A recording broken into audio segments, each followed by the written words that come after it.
Raider Nation, what's going on? It's Mitchell Renz here, host of the Raiders Report with our Monday Week 9 presser. The way that this show operates is we let ourselves digest that 30-29 loss to the Jacksonville Jaguars. Now I want to be able to talk about it because a lot of times after a Raiders game, I don't know about you, I sit back and I'm like, man, that was another really tough one to be able to wrap my mind around. And there's so many different things that you can look at, that you can talk about, that you can discuss. And after a football game, we try to do our best here. But also, after 24 hours, you get to sit back, you watch a little bit of film. You get to see what players did well, what players didn't do well. You got to hear what the coaching staff had to say, what certain players had to say. And now we get to sit back here and we get to discuss that game. But what's really cool about this week, we also have the NFL trade deadline tomorrow. So coming up here on today's program, we're going to recap that Raiders and Jags game. The number one way that this show operates, though, and I mean it when I say it,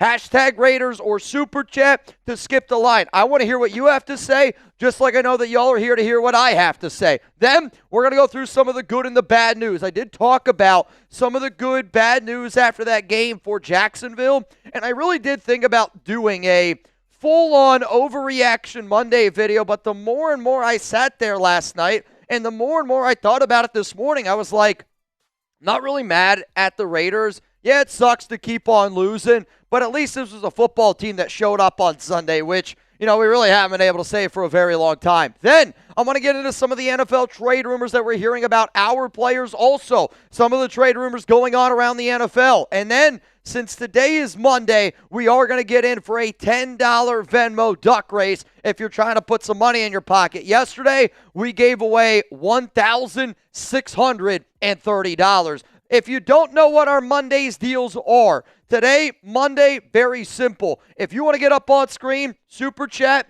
let's talk about it. If you want to get entered in our signed Genty raffle, since it is Salute to Service Month, I'm going to give you guys multiple deals out there for all of our men and women. The first deal is this. If you want a chance to win, now it's wrapped up. It is a Salute to Service Raiders football signed by Ashton Genty. Every single $5 Super Chat that we get this month for November for Salute to Service, somebody's going to have an opportunity to win that football. Every hundo is a bang, and every bang in the month of November, I am going to run 0.1 miles. And I already did the math from our game yesterday. I am already at 1.7 miles. And one of the things that my wife always tells me to do, she's like, Mitch, if you're going to be drinking and you're going to be doing a bunch of crazy stuff, honestly, she's like, you need to make sure that you don't put on all that weight. And there is truth.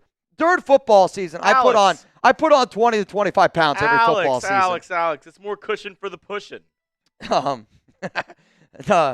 I don't even know how to respond to that. So right now, as it stands, I am at 1.7 miles. My goal for the month of November is to run 26 miles. And, it's one of those things like it's kind of hard to sit back here and wonder what we should do for Salute to Service Month. And I say that because of all the brave men and women give you the opportunity to do exactly what we want to be able to do. And there's nothing that I feel like I can do or say that is ever enough to say thank you again to all the amazing people that, again, allow us to do what we do here. And there's so many awesome people that watch the show that are big proponents in the Salute to Service, are big proponents in the military, Air Force, Army, from top to bottom. You know what? So I said, you know what? I'm going to run to I'm also going to do this some love and because support. I know we got a ton of veterans and a bunch of people, former military members who watch this program. So I'm going to say this deal right now.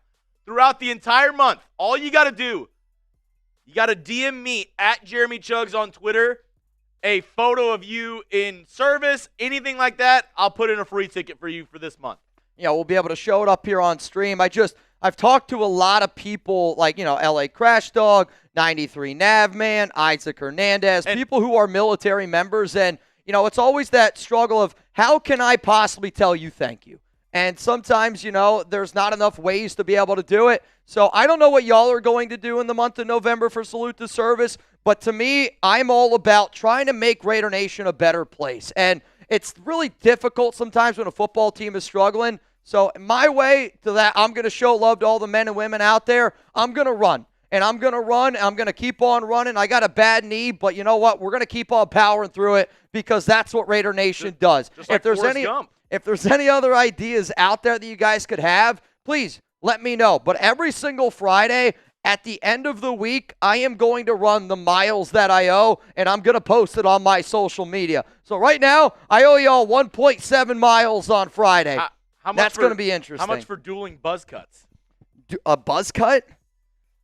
Dude, I don't know. A buzz cut, I might be able to give you guys a deal. I'll tell you what, I've never shaved my head. I would entertain the idea.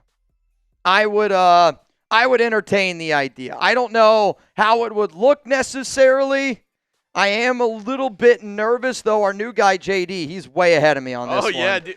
He's already got the head shaved. JD already said thank you to all the servicemen and women out there. He did it in solidarity already. He came in first day, clean shaven. We just got a brand new guy. What, first day in the office today? First day in the office today. Shout out to JD for being the newest member here at Chat Sports. Not even lying. First thing he said when he walked in today, he looked at me in the eyes and he said, F Sam.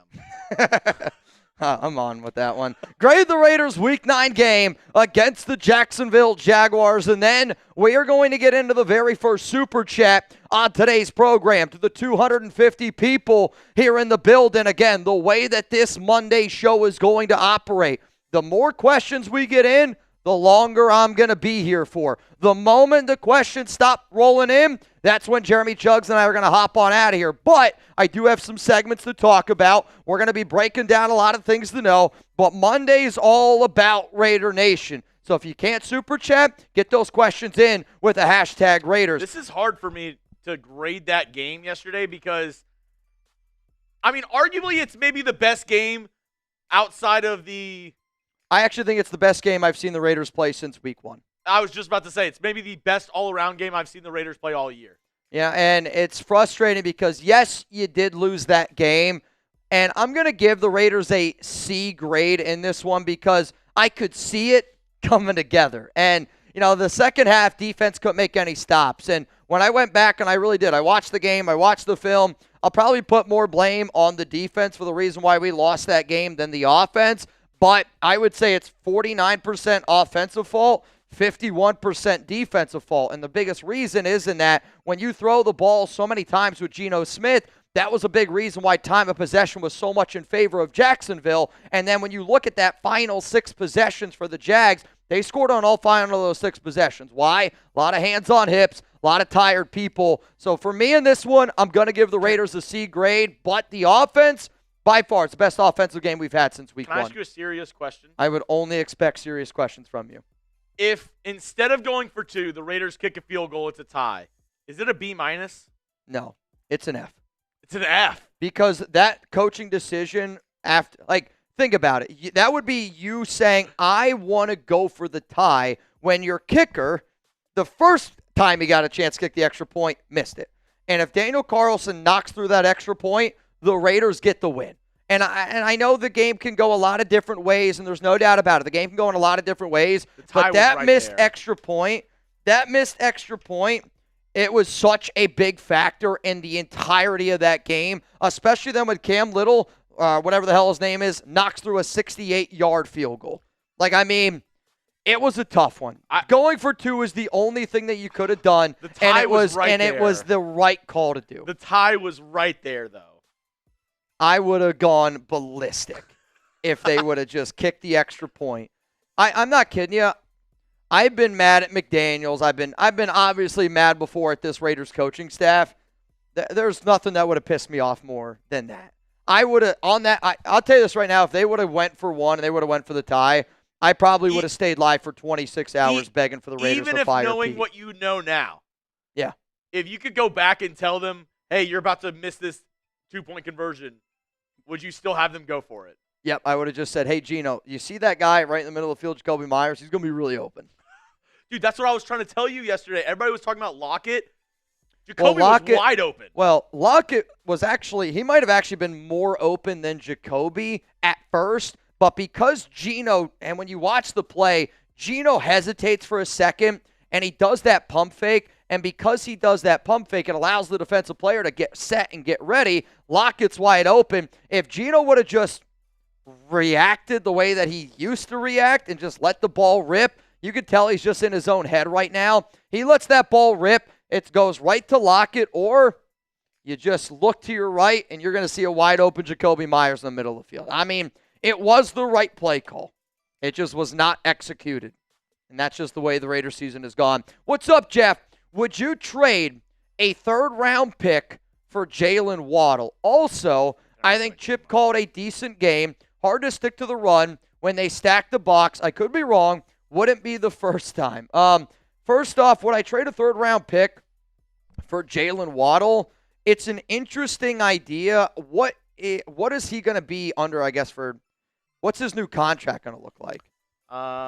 Let me ask my good friend. Because in my opinion, if you're going to go out and you're going to trade for Jalen Waddle, you're not only giving up that third-round pick, you're also going to give him a brand-new contract. And I do think Waddle is a special talent. So, I think he's a good player, but he actually already signed a new deal to stay in Miami 3 years. All right. $84.75 million. Okay. You would have him under contract until 2028. So you'd have him for next season, the season after that. There's a potential out after 2027, so you at least have him for the next 2 years. That's interesting. It would be, the cap hit would be 11. They backloaded the shit out of it. So it'd be 11 million next year, and then the cap hit in 2027 would climb to 33 million.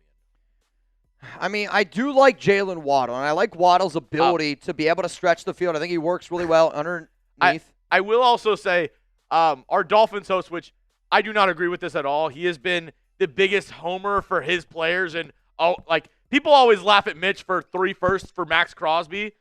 He told me with a straight face 2 firsts for Jalen Waddle. No chance. I swear, dude. I mean, that's just ludicrous. Not that, but also I think third-round pick is like the other direction. I think you're looking at least the second-round pick for Jalen Waddle. I think it's good value for a player like Waddle. I think it's just, again, what exactly is the Raiders' plan long-term? Because, yes, as much as I like Jalen Waddle, I would actually almost make the argument. I'm not saying Trey Tucker is Jalen Waddle in any stretch of the imagination, but what I am saying is Trey Tucker should be used more. And I would rather the Raiders save that third-round pick and use Trey Tucker in that Jalen Waddle role, I guess, if they were to go out and get him. Because Tucker needs more opportunities, and it kind of ticks me off that he doesn't get some of those more opportunities. But also yesterday, I disagree that Chip called a good game. And I disagree with that because, Geno Smith threw the ball 39 times yesterday. Genti ran the ball for 12 or 13.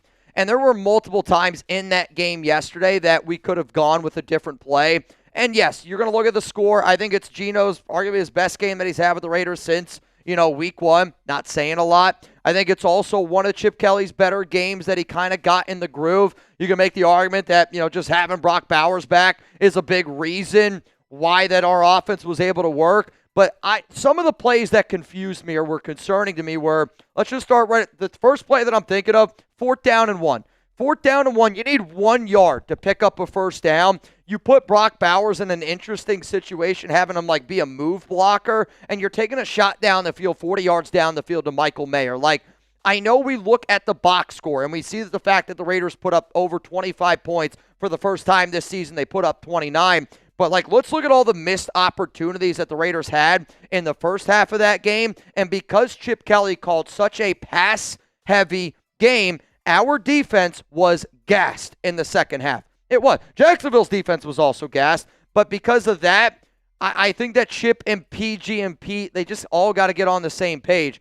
I would walk 500 miles, and I would walk 500 more. It's a great song, Rebel. It's a great. Do you know what TV show this reminds me of? And I would walk 500 miles, and I would walk 500 more. What TV show does that remind you of? Because there's only one answer. It reminds me of a TV show where they sing it on road trips. Bingo. Also, big fan of sandwiches in the dorm room. Big fan of sandwiches in the dorm room. Can you name that TV show? Oh, boy. Raiders' record this year with a healthy Brock Bowers. Right now, they're 1-1. I would say right now they're 1-1. The way that I would look at this question is... I'm saying for the whole year. Oh, Like, you're saying if the Raiders had a healthy Brock Bowers the entire season, for the entire season, what would their record be for the whole year, or what would it be at this point? At this point. Because right now the Raiders are what, 2-5? You're 2-6 right now. The two games that you've had a fully 100% healthy Brock Bowers, week 1 against New England, dub on the road. Week 9 against the Jacksonville Jaguars, you lost in overtime on the 2-point conversion. I would say that you probably beat Chicago with a fully healthy Brock Bowers. Outside of that game, though, like, I don't think that you beat the Chargers. I don't think you beat the Commanders. The Bears would be the only team in there, I'm hoping. Week 5, you got your shit pushed in against Indy. Week 6, you beat the Titans. Week 7, doesn't matter. You got your shit pushed in against Kansas City. So I'm going to say you have 3 wins. So you're 3-5. You're 3-5 with 100% healthy Brock Bowers. Only one more win? I mean, I don't know how you win any of those other games, I guess is my point.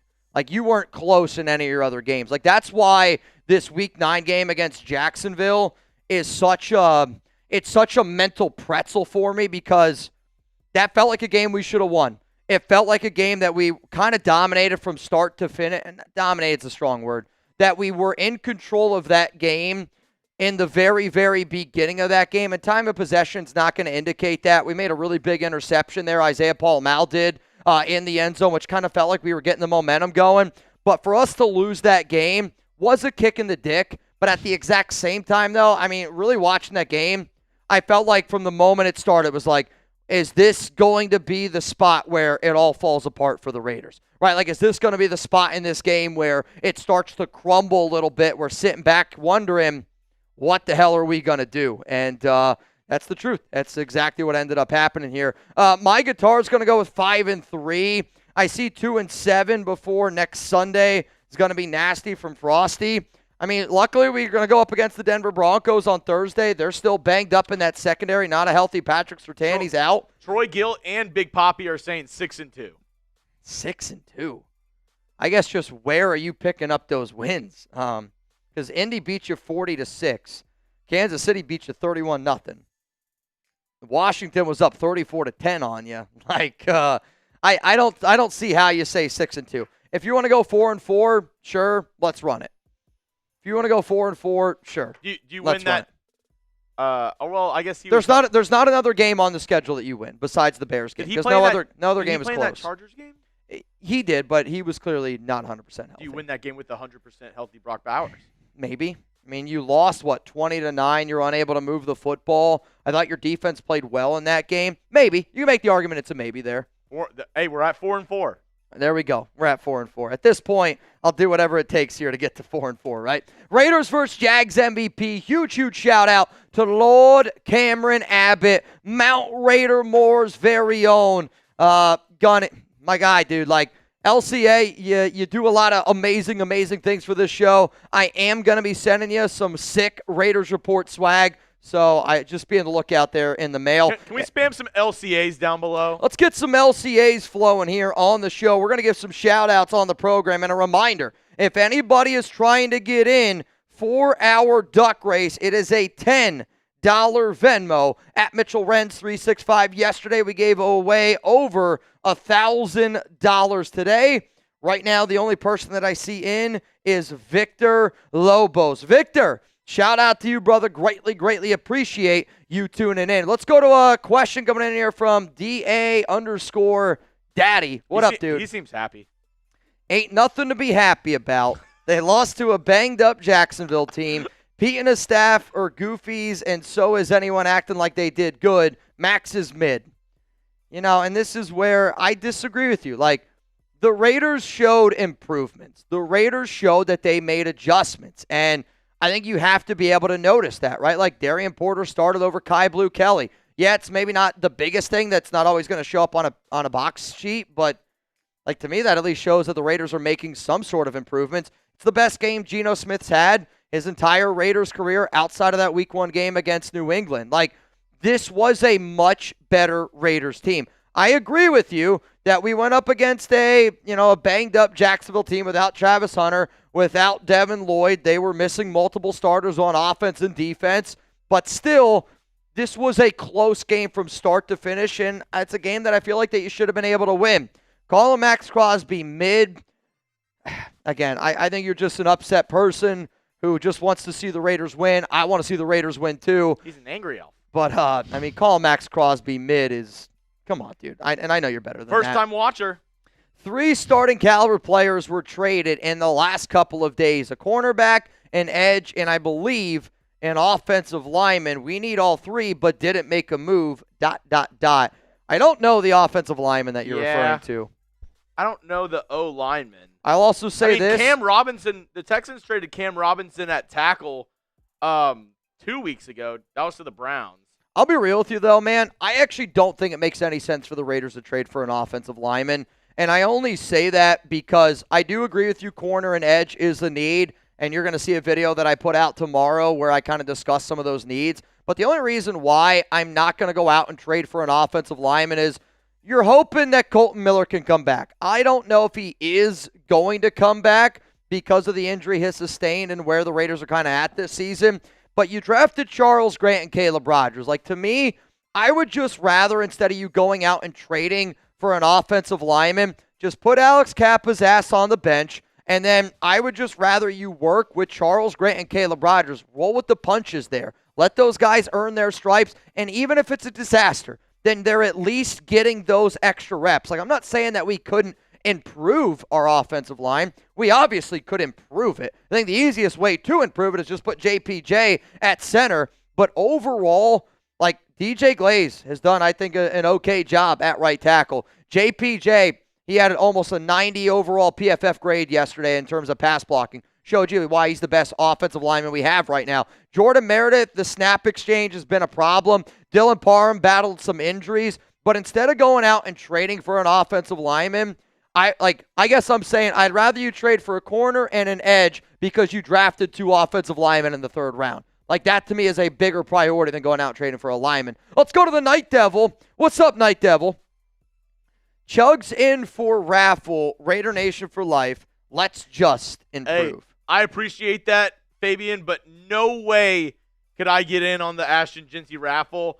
Even though I would like that football, I think half of the nation would raise hell if I won our Ashton Jeanty signed football. Yeah. And the winner is me. I'm the winner. Yeah, there's no way that would go bad, right? There's absolutely no way. Fabian gave me a ticket, bro. I don't know what to tell you. Fabian, if you want to get in, it's a $5 super chat for your chance to go home with a signed Ashton Jeanty football. Night Fabian. Devil. Cheers to you, brother. Appreciate you, buddy. Let's go to Chris. Chris, shout out to you. Reminder, if you want to get your questions, your comments here on the show, #Raiders or super chat. I am staying live as long as the questions keep on flowing in. Mitch, trade Jacoby, Zeus, Parham, Kuntz, and Wilson. Bench the vet linebackers, start Eichenberg, and get all of our inactive rookies playing time, even if it's rotational. So I agree with you on Zeus. I agree with you on Malcolm Kuntz. To me, Tyree Wilson comes down to, I would trade the defensive end, Tyree Wilson. I wouldn't trade the defensive tackle, Tyree Wilson. It really just depends how this organization wants to use Tyree. And I know I'm not the only person that feels that way in regards to Wilson. In terms of benching the veteran linebackers, could not agree with you more. Landon Roberts has been horrific. Devin White has been, he had 16 tackles yesterday, and Devin White is the epitome of don't look at a box score when you're talking about tackles and you're talking about linebackers, because I think Devin White's the worst linebacker in the NFL. He's so bad at covering. He's just over pursues. He doesn't do anything good. Like, I'm not kidding you when I say it. I don't think that there's anything that he does well. I can't think of a single thing that he does well. I instead would put Jamal Adams as a starting linebacker. I would then move Jeremy Chin to play like that Robert Spillane, Cam Chancellor type of role. Let him play that big nickel. And then because you're moving Jeremy Chin away from strong safety, I then would put Isaiah Paul-Mao in the box here a little bit more. Darian Porter on one side, Kai Blue Kelly on the other. And then when Lonnie Johnson Jr. comes back, you're going to have him play a little bit more safety. But in all honesty, I would go out and I would try to add somebody in the secondary, whether that be a corner, whether that be a safety. Jacoby's going to be an interesting one, though, Chris. Jacoby's going to be an interesting one because there's a few teams that lost some wide receivers. One team in particular, the New England Patriots. They lost Kayshon Boutte, though I did hear he dropped his injury status on Discord. I heard Alper freaking out about it. Kayshon Boutte? Yeah. He's cheeks. What up, Goots? You're next up here on the show. Yesterday proved to me Geno is not the guy. Best case, he can be a game manager, 2 weeks of prep, and he still didn't ball out with everyone healthy. Ah, man. I mean, how about this? How would you guys grade Geno Smith's game yesterday? A, B, C, D, or F? Let me know down below in the comment section, because I don't disagree with you at all that I do not think that Geno Smith is the guy. And I was hoping that Geno would be the guy, but he's just clearly not. And even in a game where he did play a lot better, and he did play a lot better. Also, it's now officially official, MVS signing with the Pittsburgh Steelers. He's in Pittsburgh. That deal's officially official. And even though Geno Smith did throw for 284 yards, 4 touchdowns, and an interception, 82% of his yards, 233 of his yards were yards after the catch. His ADOT yesterday, average depth of target, 4.7. The league average, or the number you want to be around, is 7 to 8. The first 3 weeks of the season, Geno Smith's ADOT was 8.9. They tried to win games with him. They tried to stretch it down the field. His last few games, he's been under 5, and it's been rough, and that's because they are trying to turn him into that game manager. They just want to make sure that he's not turning over the football, but the 2-point conversion was bad. Yes, Geno did some good stuff. Overall, I would give him a C grade, and that's a really critical grade for a player that had a passer rating of 117, for a quarterback that had 4 passing touchdowns. But when you really look at the entire work from top to bottom, let's talk about his inability to run. I thought we were going to have a quarterback that can run a little bit. Geno Smith went from being 33 years old last year to 40 years old this year. I don't know how the hell he did it, but he's clearly a lot older. He's clearly not 100% healthy, and he's clearly second-guessing himself. If Geno's not going to take any accountability for that 2-point conversion play, but that's in a nutshell what Geno Smith's been all season. He gets you where you're like, all right, maybe I got a little bit of hope here, and then quickly realizes that he's staring down Tyler Lockett, misses the wide-open Jacoby Myers, and then when you ask him about it, it's, oh, that's football. When your leaders don't have accountability, it is a problem that just drains all the way down to the bottom of the roster. What's up, Nav? I would rather lose trying to win than lose trying to prevent a loss. Love the call, just hated the play call. See, I didn't mind the play call. At first, I hated it too because... They were open. And that's the thing. At first, my gut reaction was, this has to be a play designed for Brock Bowers. This has to be a play that runs through Brock. He was on fire. They had nobody that could cover him all game. I wanted the play designed to Brock Bowers. The problem was, though, you not only had one guy wide open in Tyler Lockett, you had 2 guys wide open in Jacoby Myers and Tyler Lockett. And that, I don't think it was a bad play call at all. It was the right play call to do. You had to do the 2-point conversion. I actually made the argument earlier in the game before overtime happened because I could see that the Raiders defense was gassed. When the Raiders made the game 22-20, I looked at Reed, or maybe I looked at you. I don't remember who was producing, and I was like, do you go for 2 here? And the reason why the question got brought up was because that was then going to force them to make a field goal. But at the same exact time, you could tell that the Raiders defense was gassed and they weren't going to be able to get a stop. But this is also the reason, though, Nav, why you can't tank. And the reason why you can't tank is because if you want players, and good coaches to want to play for this organization next offseason, you got to be able to prove to those coaches, to those players, and to the current players on your team, like a Max Crosby, JPJ, a Trey Tucker, a Michael Mayer, Brock Bowers, and Ashton Genty, all these guys that we really care about, you want to be able to prove to them that you're moving in the right direction. And I know last season we were Team Tank. I'm not going to be Team Tank because I know Pete ain't going to go anywhere. And I want this team to be able to figure it out and move in the right direction and be able to create a little confidence for players that are coming in instead of teams looking at this team as an easy paycheck and it doesn't matter what you do. I am Team non-tank because for the long-term option, We need to be able to prove the players, the coaches, and to our own guys that we are moving in the right direction. Hell, we got to be able to prove to the fans that we're moving in the right direction. Suave, what's going on, my brother? Navman said, I agree with no tank. Do you agree with that statement? Y for yes and for no. Should the Raiders tank? Mitch, did your confidence in this regime go up at all this last game? Without a doubt. And that's what was hard about that game yesterday. If you watch that football game and your confidence didn't go up for this regime, you didn't watch the game or your hater goggles were on. I saw I think it was actually Taino, and I don't know if Taino's here in the chat. Taino sent me a video, and it was like an old beer commercial. It was beer goggles. And it was literally like it would show like a picture of somebody putting on beer goggles, and it would show a woman, and they were typically not moving. And then all of a sudden, they were moving. I can't really even explain it. Go ahead, Mitch. Look up old beer. Look up beer goggles Bud Light commercial. How about that? I don't know if it was Bud Light. Just look up. I'll do it while Danny's not around. Honestly, yes. You got to do it without Danny being around. It reminded me of the Man Show on the trampoline. Let's just leave it like that. But my point is this. Like, yes, you gain more confidence in this regime because they showed you. They did make adjustments during the bye. They absolutely, positively did make adjustments during the bye.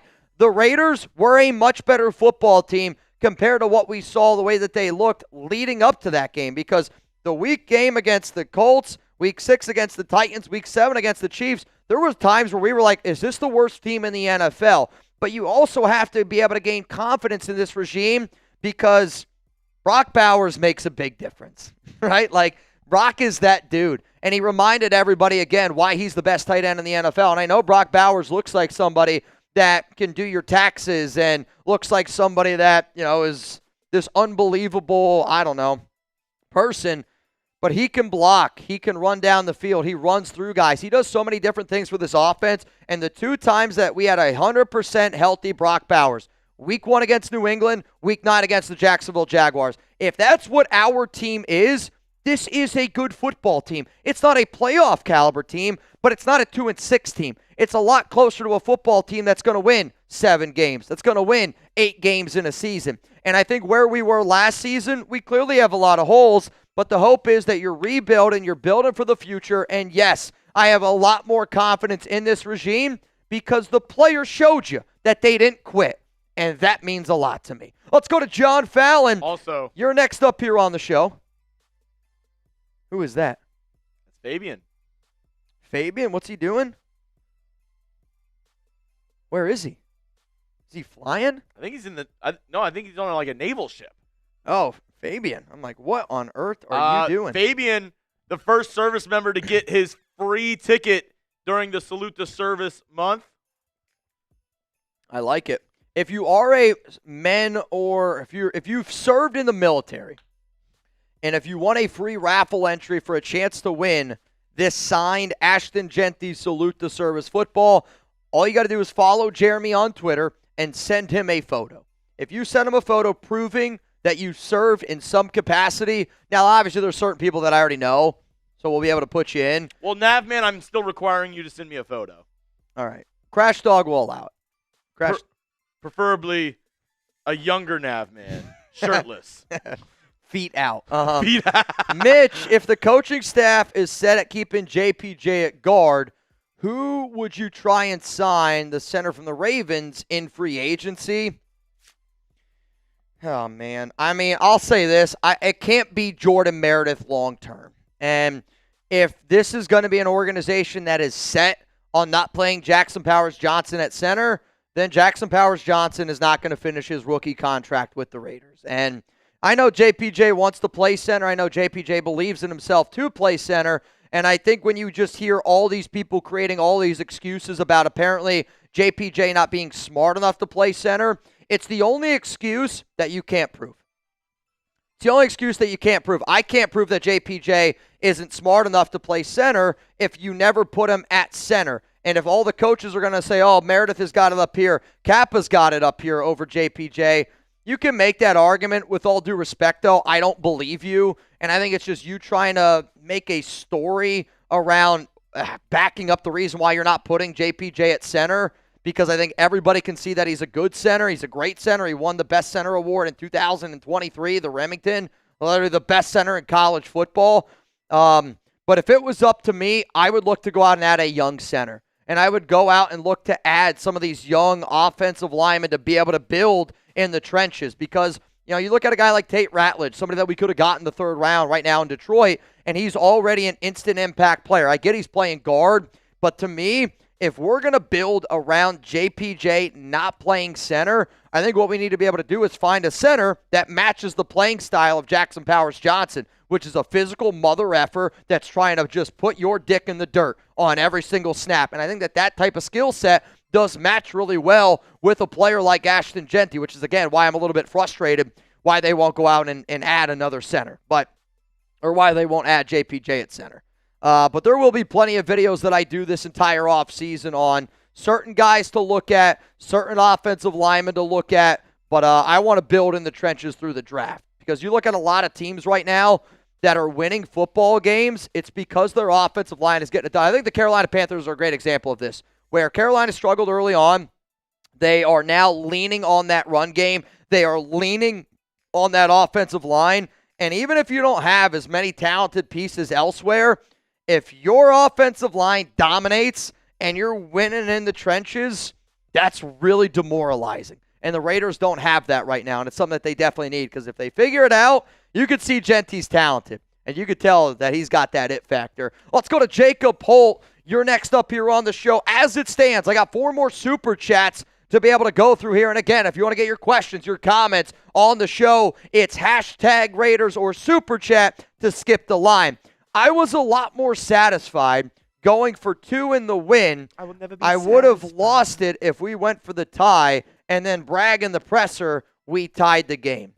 I mean it when I say it. If the Raiders would have went for the tie, not only would I have had to deal with that piece of crap up there, Chugs loves a tie. He predicts ties. It's like an old thing that he does. If y'all didn't know, I actually produce this show right above Mitch. Correct.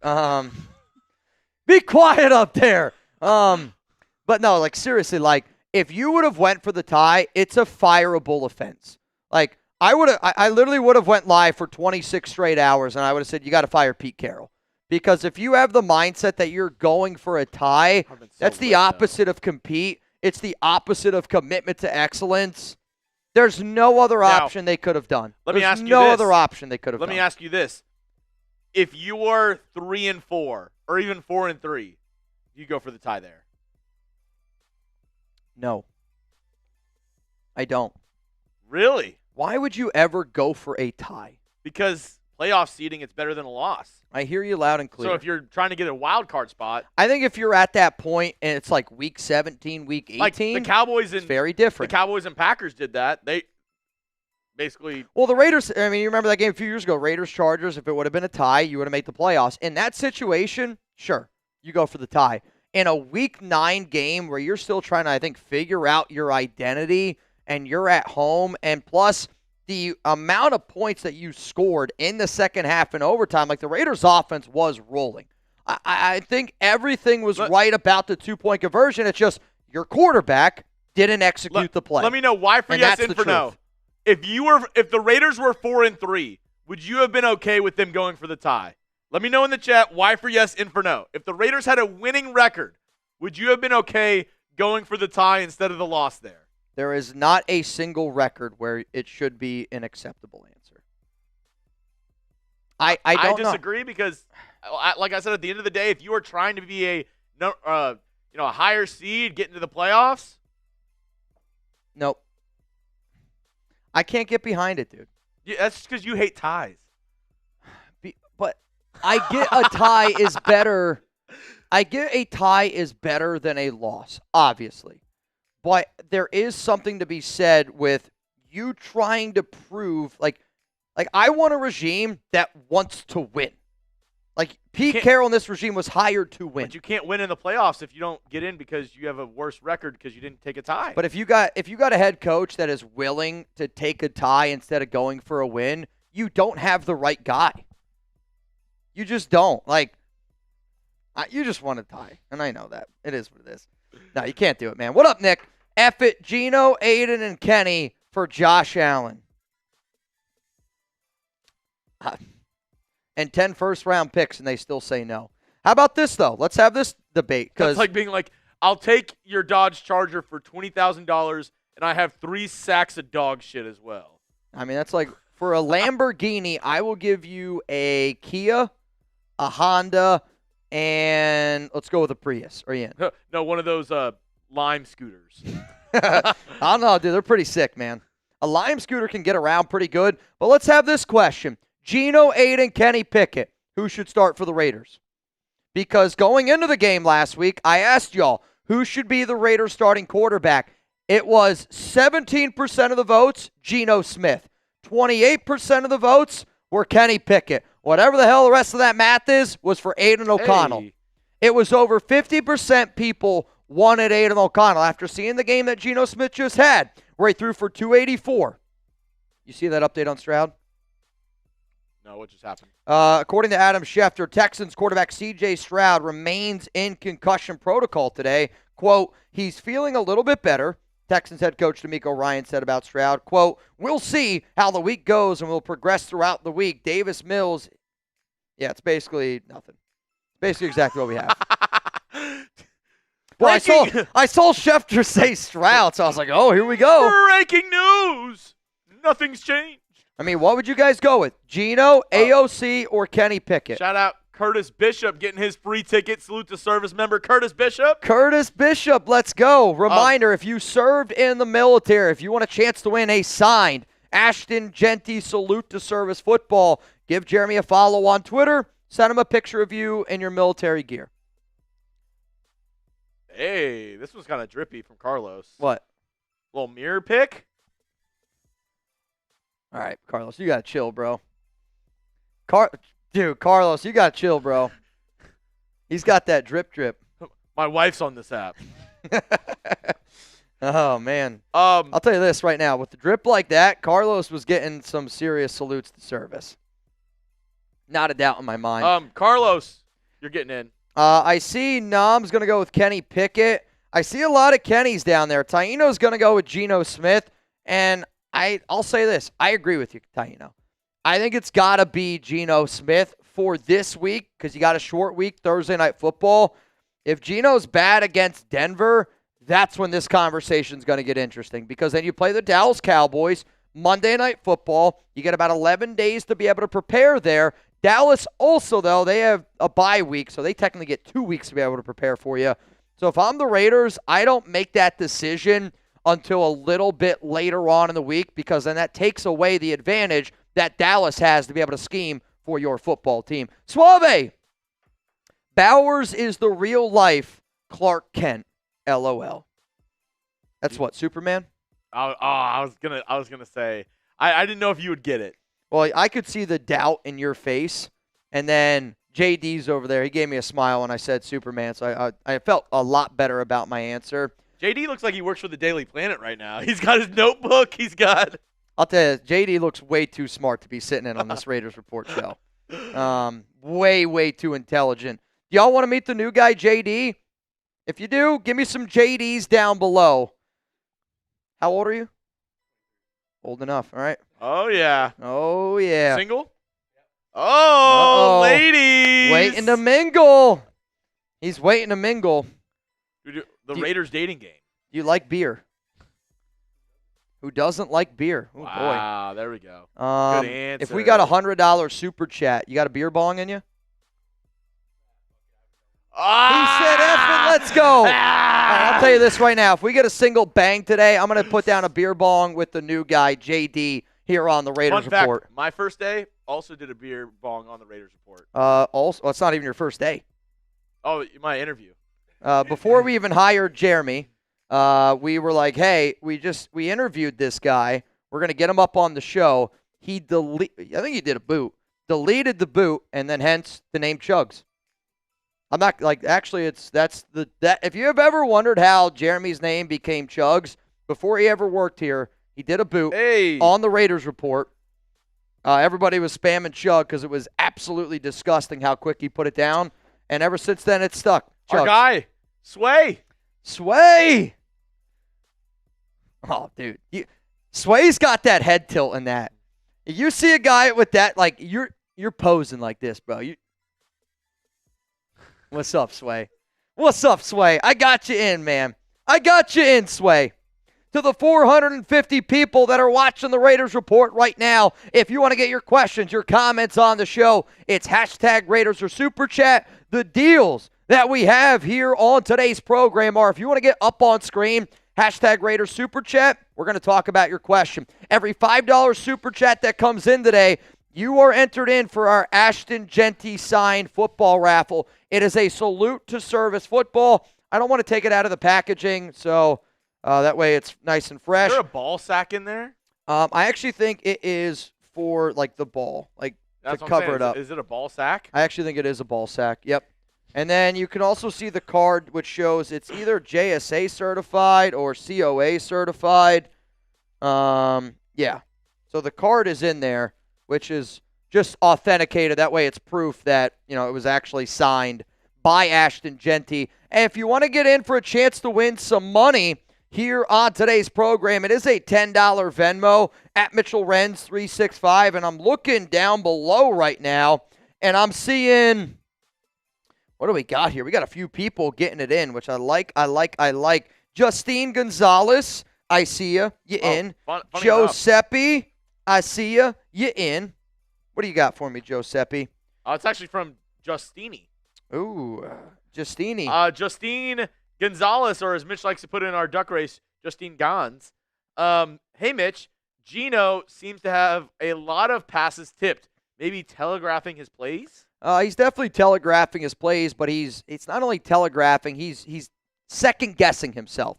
And when you watch the tape on Gino, there is a lot of that second guess. And what he does is, you could tell that they're telling him, hey, this is your first read. If that's not open, go to your check down. And I think a lot of times Gino predetermines where he wants to throw that football. And when that play's not there, it's kind of like that double clutch. And that's what happened on the two-point conversion. Now, again, Tyler Lockett was wide open. So because he double clutched, it allowed that defensive lineman to stand up and bat the ball down. But you do typically see when guys have the amount of batted balls like Gino has this season, it's typically due to predetermining a read, the defense kind of knowing where you're going to go. It's also just they know that you're not going to run. And if there's one thing that I'm really disappointed in Geno Smith this season, on top of him turning the football over and everything else, it's his inability to move. And I don't know what happened to him. He can't move anymore. And because teams know that, they're not afraid that he's going to run. They'll just sit back. Usually they're good enough to be able to get two guys after him, and then you got your defensive tackles. They'll just sit up there at defensive end, and they'll try to bat that ball down. But it's a mixture of a bunch of different things there, Justine. Appreciate you also, though, getting in the duck race. If anybody out there, reminder, is trying to win some money today, $10 Venmo, Mitchell Renz 365. Right now, you'll be in for a chance to win $40 on today's stream. Let's go to Chris. What's up, Chris? What do we got here, Chris? What do we got here? Mitch, will the overtime game already put the Raiders at a disadvantage against the Broncos on a short week and an away game and oxygen sapping mile high? I don't think that a overtime game is going to make that much of a difference because, yes, the Denver Broncos played a noon game, okay? They played a noon game. Was that what, in Houston? Or Yes. was that in Denver? It was in Houston. So the way that I would actually look at it is it would be a wash, and I would say it's a wash because Denver played in Houston. So that game ends at noon. By the time they get back to Denver, I actually make the argument it's later than when the Raiders got done with their game in Jacksonville because they're already in Las Vegas. But then you got to remember, the Broncos played Central Time. They go back to Mountain Time, so they gained another hour. Sure. They might have 1 hour on us then. How about that? But since the clocks also got turned back, now we're good. Oh, yeah, daylight savings, so both teams actually got an extra hour. I hear what you're saying, and again, when you're talking about Thursday Night Football, when you're talking about an AFC West rivalry game, we're going to be splitting hairs, no doubt about it. But to me, the biggest factor in this game is, one, Bo Nix's inconsistency, and if the Raiders are able to make Bo Nix beat them, they're going to have a shot to win this game because that offense struggles, and that defense without Pat Surtain could also be, I think, having some issues there for Denver. I hope that we look solid against the Broncos, because even though we're 2-6, if you're able to string together a few wins here and just show that we're moving in that right direction again, if you beat Denver, that hurts them a lot, obviously, and then you're getting ready for the Monday Night Football against the Cowboys, a team that you can beat, and then you got the Browns. I will say, if you are a YouTube TV customer and you don't have the games tonight, our Cowboys channel will be live. I've been on my soapbox all week, basically demonizing Disney and YouTube TV for taking away our football and taking away our channels. So I know we're affected by it. I have YouTube TV. Yeah. And if you're out there just like me, because I just saw the tweet from Adam Schefter, if you're not able to watch Monday Night Football, go email Keep Our Networks. All right, Adam, get out of here. Yeah. But for real, if you need a place to watch the game, our Cowboy, I know we usually go live on Monday nights, but me and Mitch were trying longer live shows for just Raiders content on Mondays after games. Yep. If you need somewhere to watch the game tonight, Cowboys channel, I got you. Just go Cowboys Chat Sports. Yep. It'll be the first stream you see. Yep. Also, some random NFL news. The Browns are releasing safety DeMonte Casey. It's a mutual split. Casey wanted out. The Browns are letting him go. Probably tried to trade him. There was no places for him to go. So another safety does hit the open market there. Azul, ESPN, and YouTube TV are 100% beefing. That's why I wasn't able to watch a bunch of college football this past week. What's frustrating about that is it's like, even though they're beefing, you're not going to have a discount probably. No, don't worry. We got $20. Wow, you got $20. Wow, that's amazing. Jacob Holt. Great example of that, Mitch and Chugs, is Jack Del Rio going for the win in New Orleans back in 2016. It also shows you your team, you believe in them. And I agree. Like, I don't remember the exact play back in New Orleans in 2016 between Del Rio, but I think what you need to be able to show this team is that you believe in them and that you have faith in your guys to be able to go out there and get the job done. So, like, even though it did not work out, it was 100% the right call for the Raiders, and it was the only call. Like, we're still talking about a two-point conversion over and over and over again here. It was the only call. It's not college football. I had a lot of people being like, Mitch, you go for, you kick the extra point, and then you live to fight another day. No, you don't. You had 16 seconds left, and you were literally going for the tie. And the other problem about that would have been Daniel Carlson already missed the kick earlier in that game. He already missed an extra point. So I don't know how you'd be able to sit up there and say, like, that's the better move to be able to do. The Raiders went for two. It was the right play call. The problem is your quarterback didn't execute the play. Let's go to Born a Raiders fan. What's up, Born a Raiders fan? We should try and hire some of the Eagles staff. What's kind of crazy is you did. You hired two of their front office members. You hired Anthony Patch, and you hired, oh, man, I can literally picture his name. Is it Brandon? Hold on. Brandon Hunt.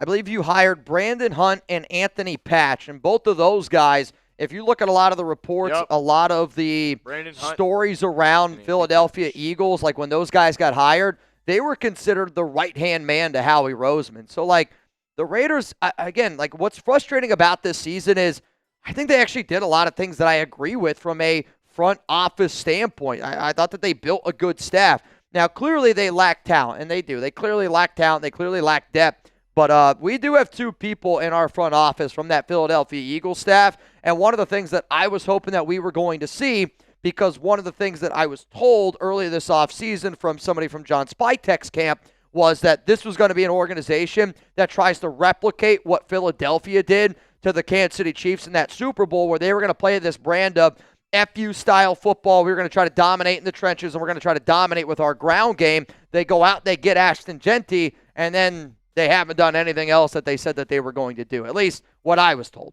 And we'll see if they change it up moving forward. What up, Josh? The love we gave JPJ yesterday was second to Max.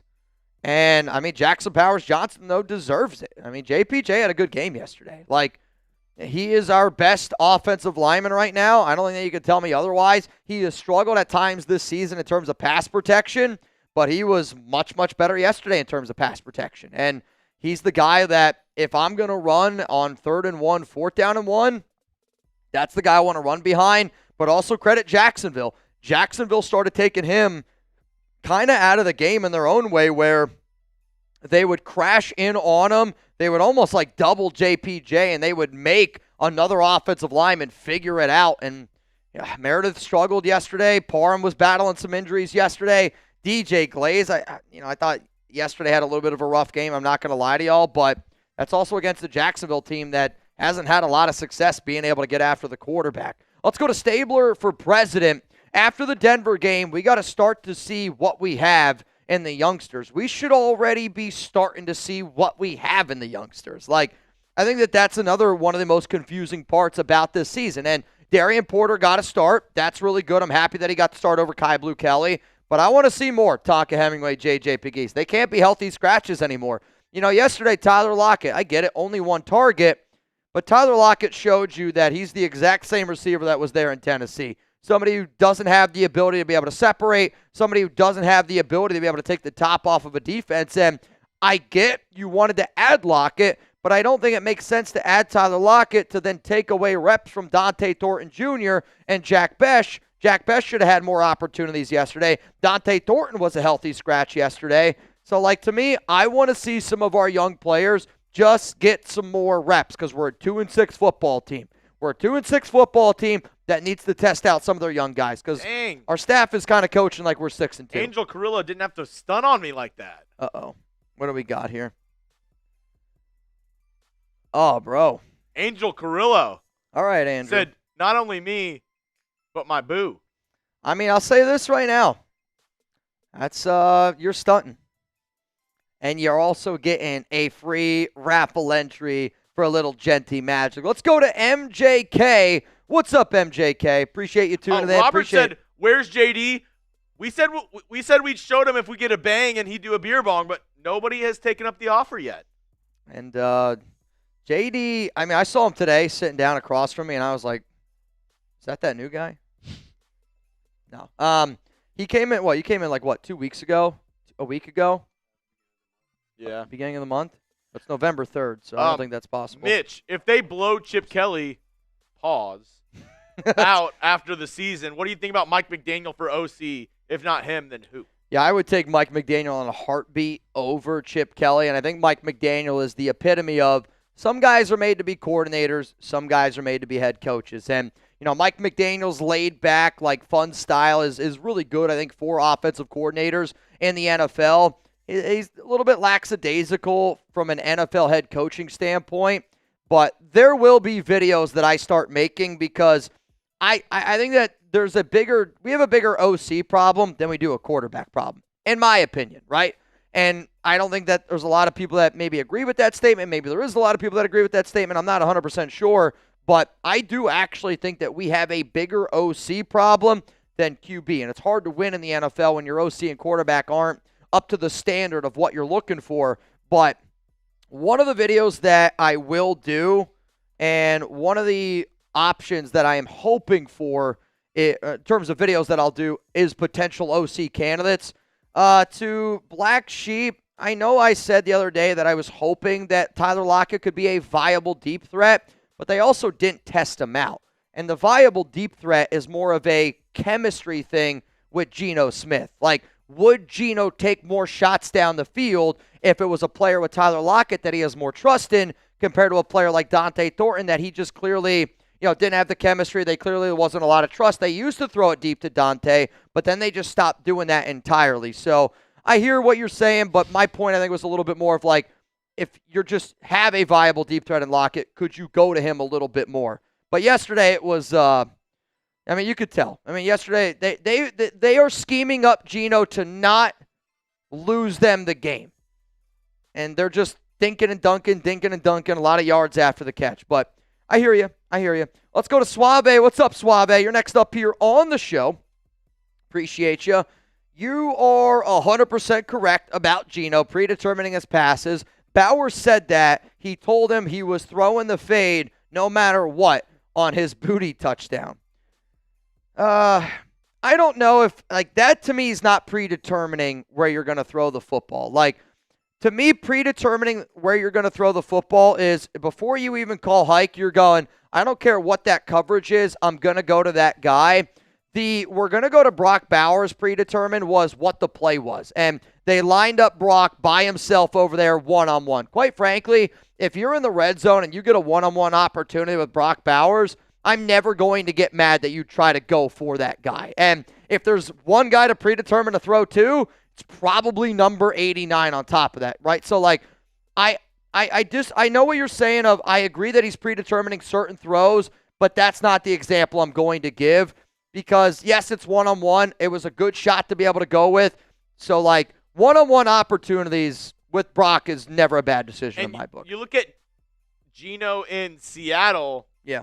Something that he was really successful with was the fade. Well, also just throwing it up to DK Metcalf.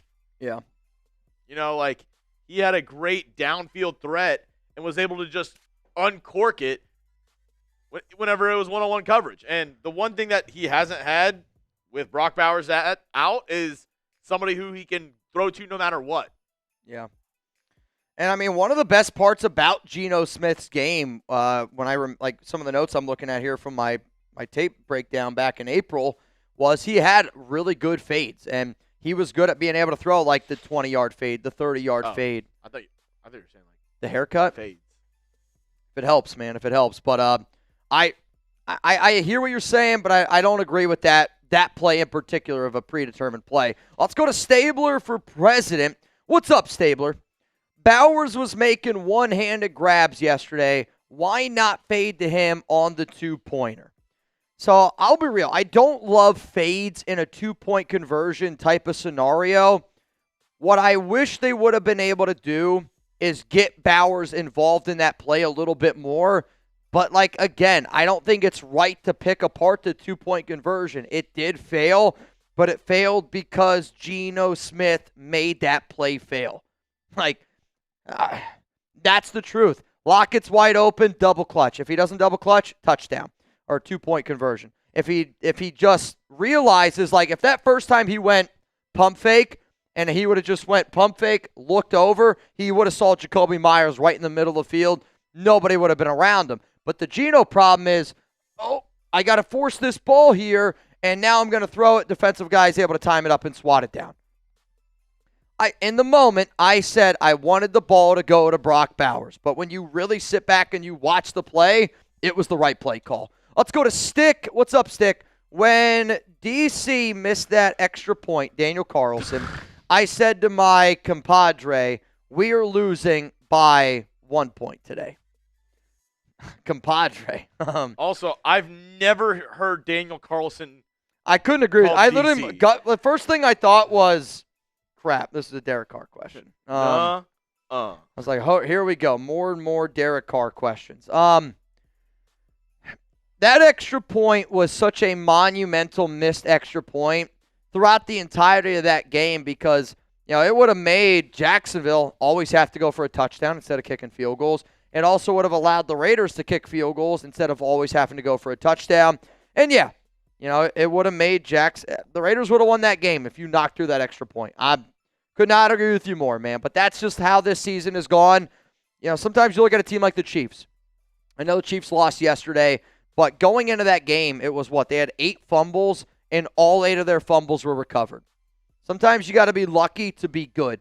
Right now, the Raiders are not only not good, they're also pretty unlucky. And when you have things that are just going against you and you're not a good football team, it's really hard to win in the National Football League. Wow. What's up, Caleb Tarr? What do you got for me? Jerry Jones on the radio 30 minutes ago said that he's currently working on 2 or more trades ahead of tomorrow's deadline to address immediate needs for the Cowboys. Jerry Jones said that? Oh, what are the needs? A 5th-round pick for a backup incoming. Cowboys need name a defensive position. Defensive. They need it. Go ahead again. Let's go with defensive end. They need that. How about let's go corner? Yep. Need one of those. What about safety? Yep. Could use 2. And then what about linebacker?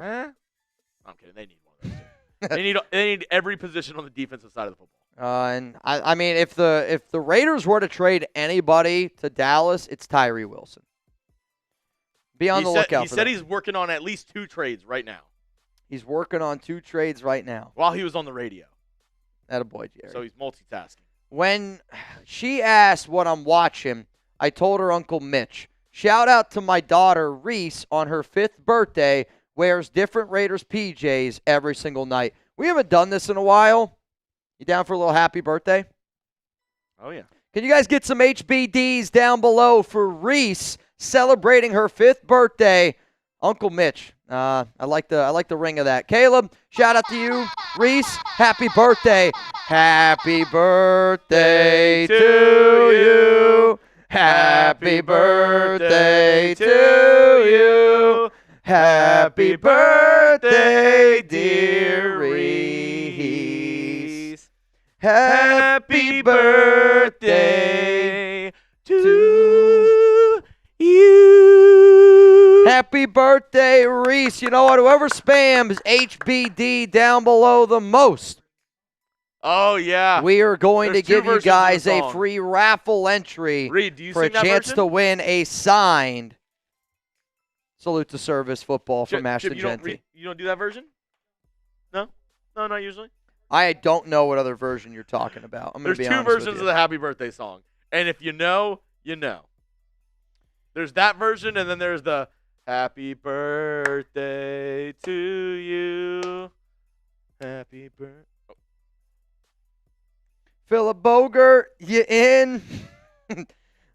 Sway, I got you. Michael Tolbert, I got you. Happy birthday. I see Richard Black, Carlos Comedy. Happy birthday to you. Right now, as it stands, it is a Happy $10 birthday. Venmo. You have the opportunity to win $75 here on The real today's ones know the other Raiders birthday Report version. stream. I guess what's the difference? I know the difference. I'm just kidding. Yeah, let's just say I'm the only white guy in Alex's family, and I've noticed that that's the birthday song they go with.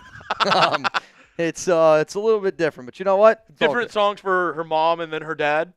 Literally, actually, no. The one that they have for Alex's Feliz mom. cumpleaños. Yes. Feliz cumpleaños. There's also a certain song that every morning on Alex's birthday I always play it. I have it saved on my Spotify. And then Alex's dad, he's a black man, and that's the one that they go with. It's always hilarious. Like, I'll post a photo of me with Alex's family, and Alex's mom's Mexican, Alex's dad's black. And again, I'm the only white guy. And people are always like, Mitch, I didn't know that you're so cultured. I'm like, I just married. You know, like it's not like I went out searching to be the only white guy in a family. I Did promise you see a photo of Mitch in like a dashiki? Oh man.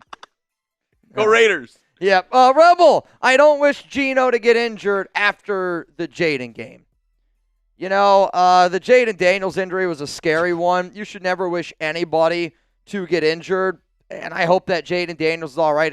The NFL is a better place with him. It's a good opportunity for Marcus Mariota, no doubt about it. Marshall Green. But this kills my fantasy team. I'm not going to lie. Because now without Jaden Daniels, I am going to be forced to start either A, C.J. Stroud, Marcus Mariota. or Geno Smith every week. Marcus Mariota. I don't think I'm going to be able to pick him up because my family league only offers you 1 pickup a week.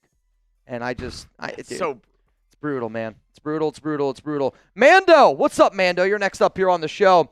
Everyone was saying Tyler Warren is better than Brock. Brock returns and has a masterclass game. So glad he's back and healthy. Geno is holding us back. I will say, Tyler Warren, really freaking good. Brock Bowers is better. And Tyler Warren, though, I think he's unbelievable. I think at the end of the year, you'll say Brock is 1, and Tyler Warren might be that 2 or 3. If there's one thing that I'm very impressed by with tight ends, we have seen tight ends be able to walk into the NFL and instantly be able to dominate. And there was a long stretch. Like, you go back to, there was a long stretch where it's like rookie tight ends did not make an impact, and it's because it takes a lot of learning and it takes a lot of, hang on a second here. The Cardinals have activated their first-round pick, defensive tackle Walter Nolan who's going to make his NFL debut tonight against the Dallas Cowboys. That's kind of interesting. I saw Cowboys. I saw a defensive lineman. I was like, oh, shit, are they about to make a trade? That'd be wild. Tyler Warren, again, I'm a Penn State guy. I watched Warren a lot. He's a good blocker. I think he's the perfect fit for what they're doing in Indianapolis. But Brock Bowers was arguably the best college football player for 3 years in the SEC on one of the most dominant Georgia teams that college football has seen for quite some time. And you got to see it again yesterday. Like, Brock, again, Warren is really, really good. There's a lot of really good tight ends out there, but Brock makes everybody else around him so much better. Also, Blue Richard's got the free raffle ticket. For the HBD? Love it. Love it, love it, love it. And I greatly appreciate, again, all y'all spamming HBD for a real one down there. What's up, Richard Black? I am looking down below, and I believe we are all caught up on all of the super chats that we have here today. Nope. And as soon as I say that, then another one rolls in. Reminder, I am staying live here for all these questions. What I also wanted to be able to do today, and this is going to be something that I try to do moving forward, I did put out 2 videos earlier today, and I know that not everybody has the opportunity to see those videos, and I also know that people like to interact with us here in live and on time. So what I will do is I'm also going to go through some of the videos that I already put out earlier today. I'll give you my live spin on them where we can interact and we can talk about it a little bit more. What's up, Richard? Chip needs canned. He is the most of the problems with our offense. He can't fit his head through a door without greasing it. Some strong words there, Richard. And I know that Chip Kelly's issues that he's dealing with this year are issues that he's dealt with in the past with past and previous organizations. I want to give Chip some credit. Chip did do a better job this week. And the Chip Kelly offense, the Raiders offense with Brock Bowers, looks totally different, right? Like, he is the number one option. I mean, I almost think, like, because Brock isn't listed as a wide receiver, people don't give him the same grace, the same offense, the grace. Like, if the Minnesota Vikings were without Justin Jefferson, everybody would go, oh, well, the Vikings offense is struggling because they don't have Justin Jefferson. If Jamar Chase went down for Cincinnati, I know they still have T. Higgins, but people would go, oh, well, they don't have Jamar Chase. That offense is really struggling. I really think when you look at the Raiders offense, Brock Bowers needs to be in that exact same conversation of, if he's not out there on the field, guess what? It's really going to hurt. It's really going to hurt this offense. And he would, any offense would miss number 89 because of how good he is. So I hear you, and I hear you, I hear you. But if there's one thing that I really, told myself today was, I am upset with Chip, and Chip needs to be better. When you're the highest paid offensive coordinator in the National Football League, you need to do better. You need to do better, Chip. Everybody knows that you need to do better, and I think that I wish that you would realize that you also need to do a better job. But week 1 against New England, the Chip Kelly offense looked pretty damn good. Week 9 against Jacksonville, there were some improvements in there. Those are the 2 games that I am looking at because those are the only 2 games this season that Brock Bowers has been 100% healthy. And that's how I'm looking at it. And I'm looking at this season as a brand new season. Coming out of the bye, I said the Raiders are 0-0. So right now, we are 0-1 coming out of the bye. How do we get better as the year goes on, moving forward and forward and forward and forward? You guys are ridiculous. I see some super chats. We'll get to the super chats, but what I wanted to be able to do here, that's not that one, just so you know. You don't want to do this one? No, because that one's going to go out tomorrow, and I don't want them to. So what do you mean by that? I want to trade all the fat people. I make that joke. Starting with Large Marge. Marge is pregnant. What do you got for me? What, we're doing shorts? All right, who do you guys think is going to be the college basketball national champion? Let me know down below. Whatever your answer is, I'm going to say it, and it's going to be in a short. Whatever you guys, I don't watch college basketball. Literally today, one of our college basketball guys came up to me, and he started listing off all the names. I go, not only do I not know who that person is, I wouldn't be able to tell you what team they're on. I don't know who that is. Who's going to win the national championship for college basketball? Let me know down below. I'm going to give you my answer. Cougs in Who's going to win it?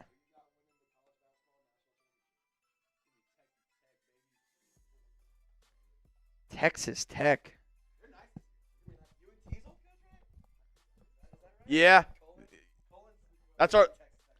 I see Really? Bama. I see Vanderbilt. He was a really good coach. Fresno State. JD just votes for them because he has Raider rash. I don't follow college basketball nearly enough. I mean, Houston's a very safe pick. They're like the number 2 team in the nation. Woo Pig. I see UCLA. Devin's going to go with Duke. Ooh. Pig, sorry. All right, here we go. If it's not Duke, give me Fresno State based on my live chat. I mean, the one that I truly saw the most was Fresno State. So to Mar, you're going to see me pick Fresno State on a future Fresno State short doesn't by even have chat a basketball team. They probably don't. I don't know if they do. Give me Fresno State. I could give you 3 days and 1,000 guesses, and I don't think you could give me the name of a single Fresno State player ever. For basketball? I mean, unless you're just going, I think the first thing Mitch John would do, Smith. I think Mitch would go through the generics. John Smith, Brad Smith, Brad Williams, John Williams, Marcus Jones. Marcus Jones. There's no doubt a Michael Robinson. Yeah, that's a good one. That's a former Seahawk, though. Richard, I hear you loud and clear. Kenny Pickett. I don't think Kenny's a common enough name. I'm going to be honest with you. I don't know. So one of the things I want to be able to talk about today is some of the trade rumors that are going around right now in the NFL. And I think one of the things you have to talk about is the fact that the Raiders might decide to move on.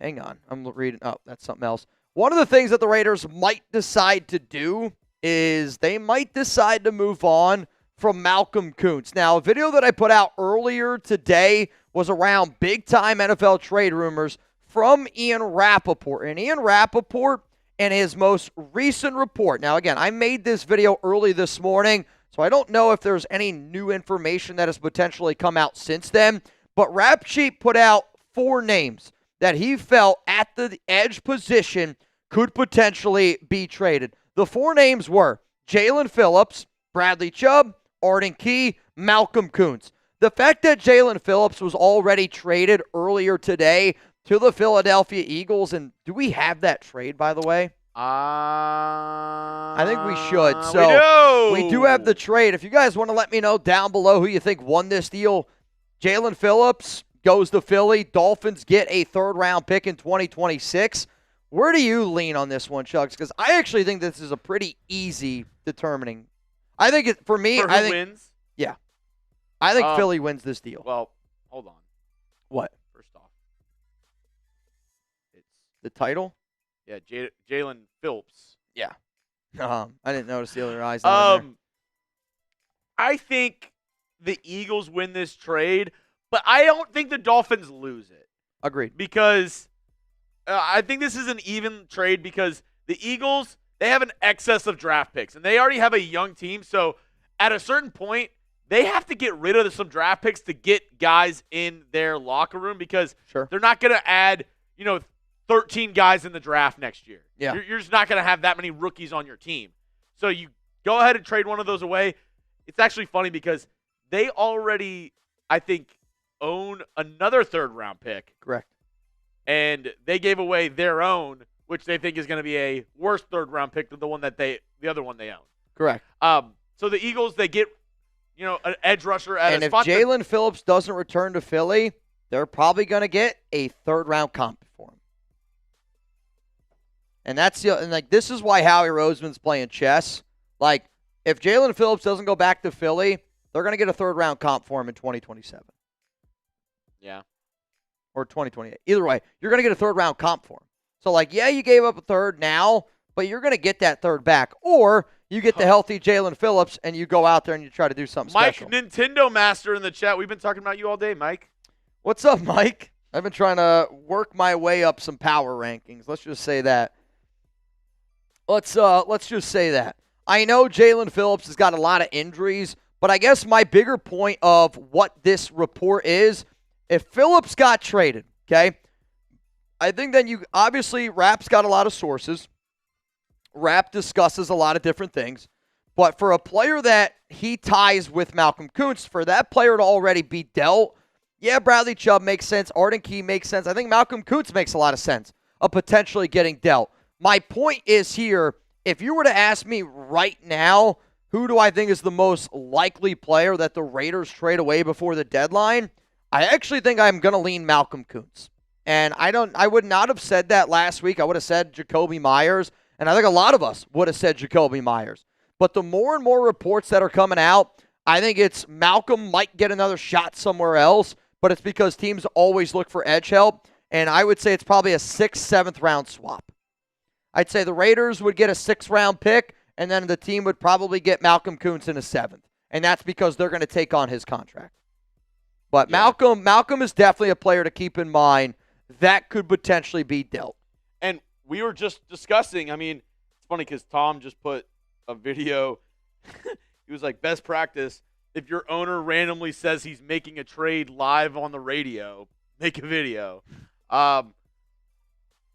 Jerry Jones said he's working on the Cowboys' biggest needs, which is defensive players. Could he be looking at a Malcolm Kuntz, a Tyree Wilson? I mean, if he makes a trade, it's going to be for Tyree. I mean, if Tyree Wilson gets traded, the number one destination is the Dallas Cowboys. Again, his agent's down here. Wide receiver 3, Jacoby Myers.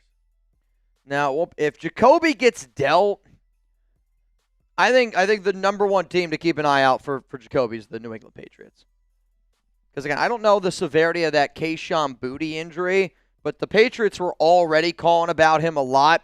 And if Boutte is truly hurt, then they could go out and be able to get another receiver like Jacoby, and he would fit in perfectly with New England. And they would give him a contract extension ASAP Rocky. Without a doubt in my mind, they'd give him a contract extension. Let's go to some super chats. We'll go back into the questions here, and then if you guys want me to roll through, again, some of the other trade rumors, like I think we should hit the trade rumors around. I got a bunch of player cards for like Malcolm, JPJ, Stokes, Mayer, all those guys. 805 Hunter. Bowers was on fire the whole game. It doesn't matter if he was covered. Let him build his legacy. Jordan factor. Can you stop him? Deserved a shot. So what you're saying in that 2-point conversion, like that, this is where I had a lot of people yelling at me in my post-game reaction show that I did yesterday, or my instant reaction short that I put out on social media, because my instant reaction was the play wasn't to Brock Bowers. It was the wrong play. And I think what you're saying here is also my mentality of, I get that the play design worked, and I get that Tyler Lockett was open, and I get Jacoby Myers was wide open.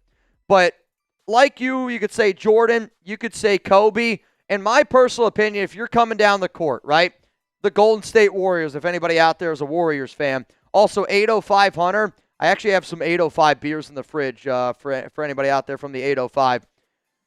If the final shot of the game, like let's say you're coming down the court, right, and it's Michael Jordan. He's coming down the court.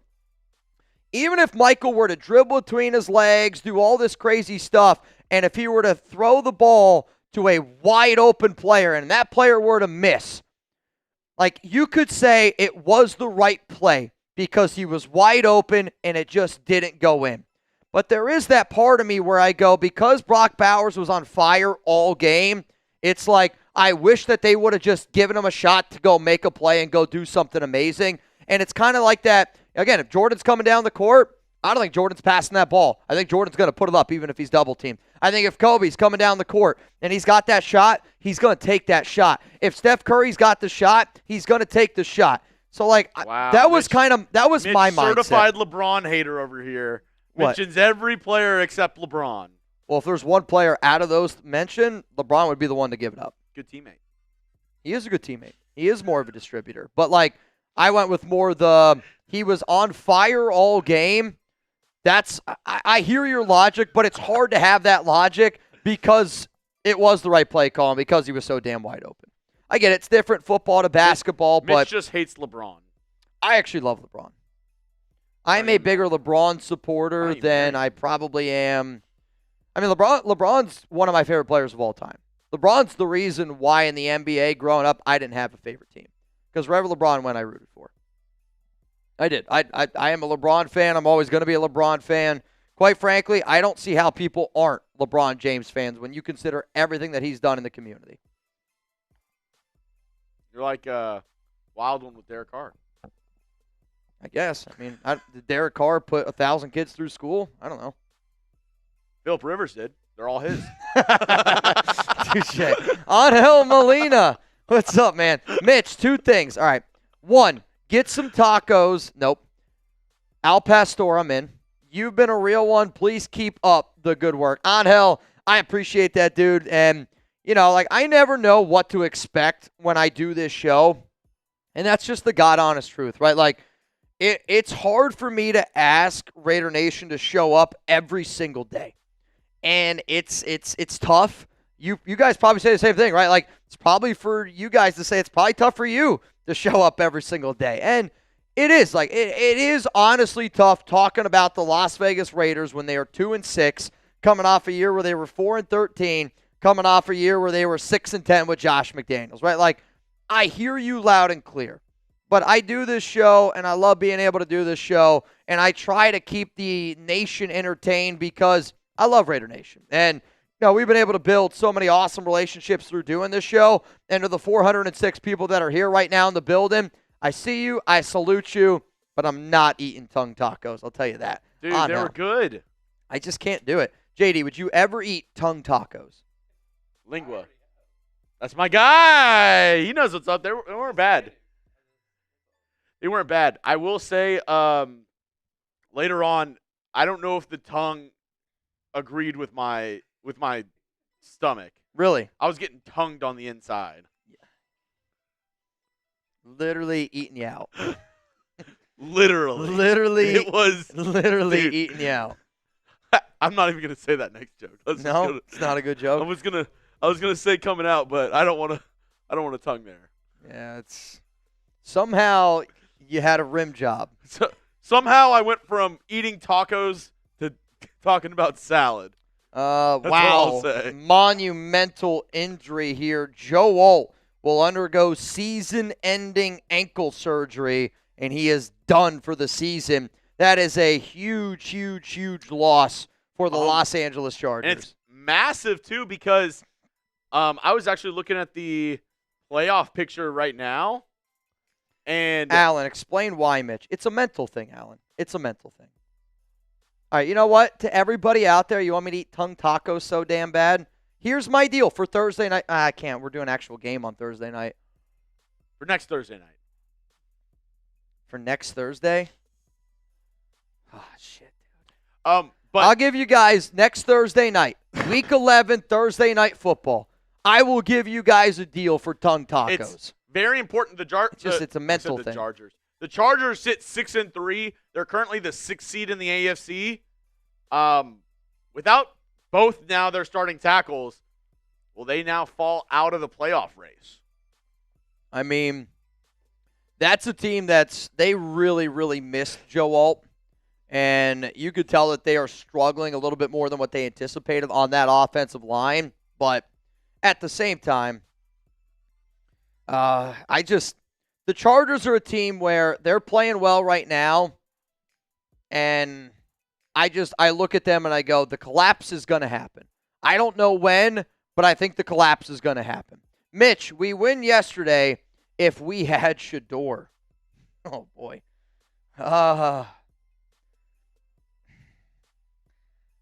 I'm going to say no. And the only reason why I say that is because I really don't think Shador Sanders is a better quarterback than Geno Smith. And, again, Geno played well yesterday. The whole Shador conversation always makes me nervous because it gets turned into something that it doesn't need to get turned into. Shador. And that's just, it's tough. Shador Sanders. Let's go to Carlos Rodriguez. I missed that lady. The 2-point conversion was Pete's Jack Del Rio win over the Saints moment. Team started believing in, stepped up. Now all the air is let out. Haven't heard a stadium that quiet since DC broke his leg. And, yeah, there's been a few times where me as a host, I just feel like all of the air got left out of my sails. And that was one of those games yesterday. Now, I look back and I think of some of the blown losses that the Raiders had with Josh McDaniels. I mean, if you remember, they blew 5 games in 1 year when they had a double-digit lead. It's the first time in NFL history, that happened. And yes, losing that game is a major gut punch. And I'll reach out to some of the players probably next week with such a quick turnaround and with the trade deadline. I'm not even going to waste my time because I know nobody's going to get back to me. But I actually think that it's a little bit of a different situation because I think that for the first time in a long time, there's more air in our Raiders' sails than there's been since that Week 4 game against Chicago. And, bad teams find a way to lose. The Raiders are a bad team, and we know that, that, whether we want to admit it or not to ourselves, they're a bad football team, and bad football teams find ways to lose. The glass half full aspect side of it is we did get better. We did make improvements. And I just want to see a team that continuously gets better, a team that continuously makes improvements, and a team that shows me that there is hope in the future. Because if you would have laid up another stinker game, and if you would have played the way that you did your first 3 weeks, and when I say first 3 weeks, your last 3 weeks, Week 5, Week 6, Week 7, I think that actually there would have been way more cause for concern. I hear you, though, Carlos.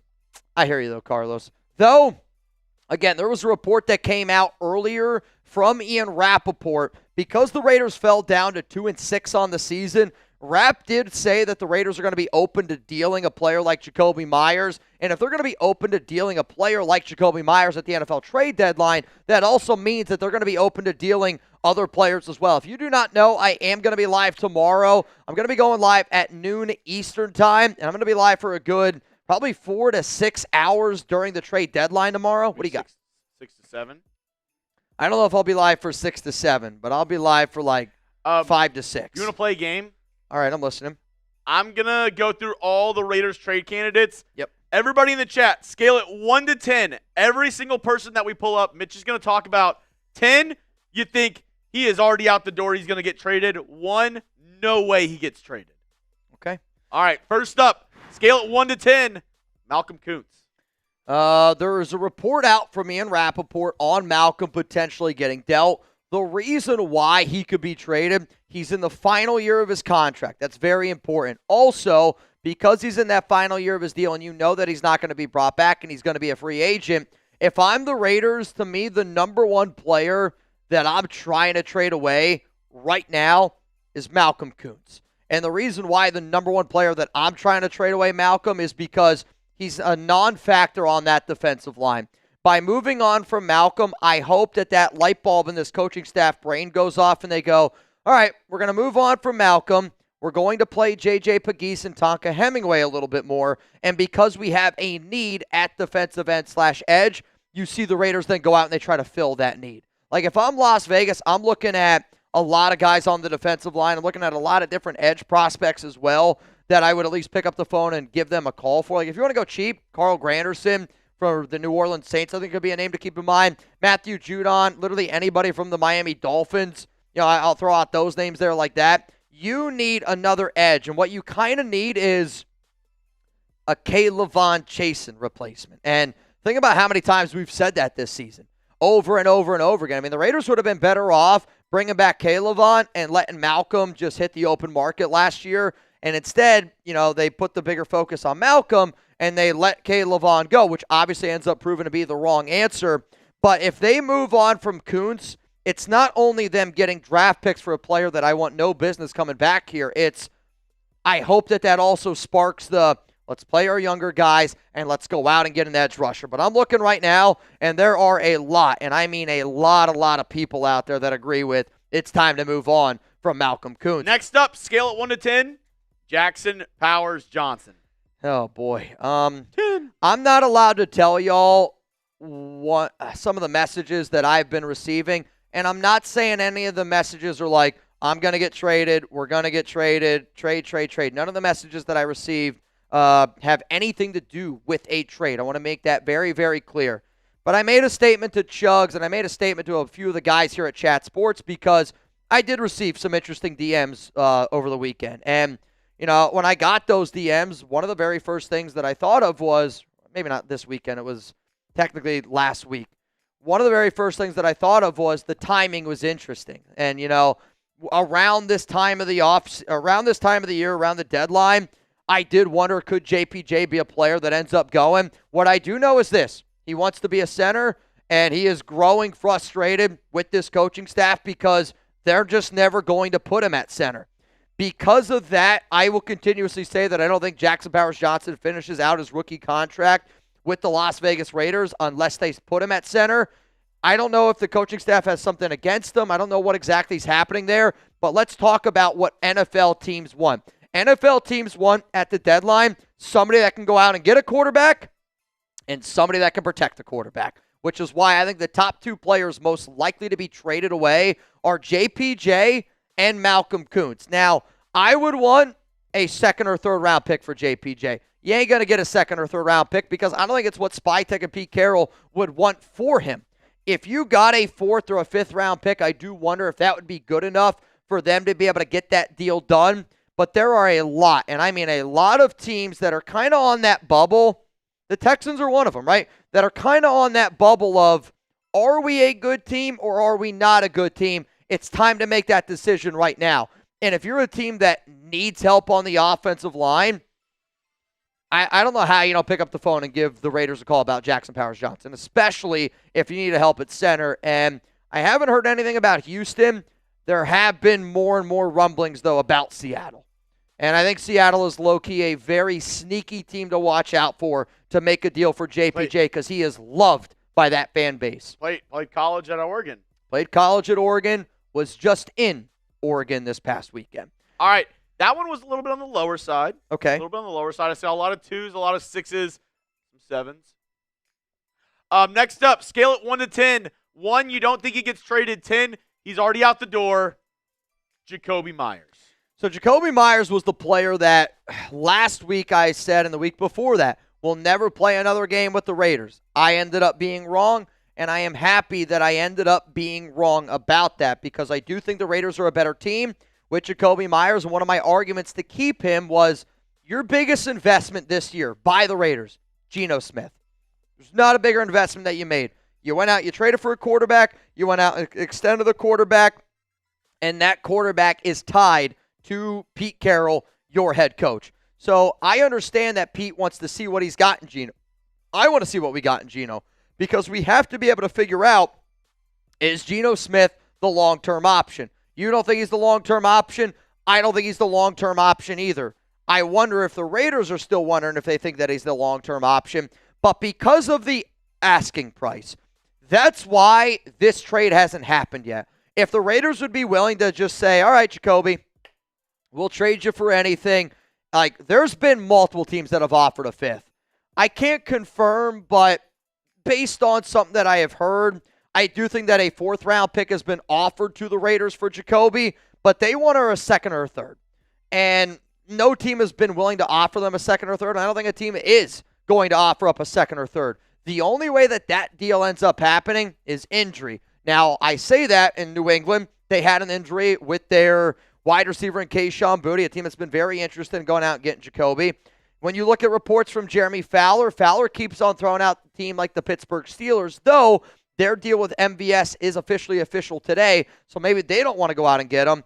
I would say watch out for the Buffalo Bills. That's got to be a team to keep in mind. I also think a team like the San Francisco 49ers, that's got to be a team that you keep in mind. And then, I mean, the Bucs continuously be a team that I've heard, but there hasn't been a lot of rumors coming out there from insiders. He's not going to go to Denver. Denver is looking for a receiver. I think that they're actually going to trade for Rashid Shaheed from the New Orleans Saints. But Jakobi Meyers at this point, I do not think is going to be dealt. Now, I know what the title is that you're going to see on these next players. This was from a show that I did earlier today, and it was around players that were reportedly the Raiders were not going to trade. But I kind of like this game here, and I would say this.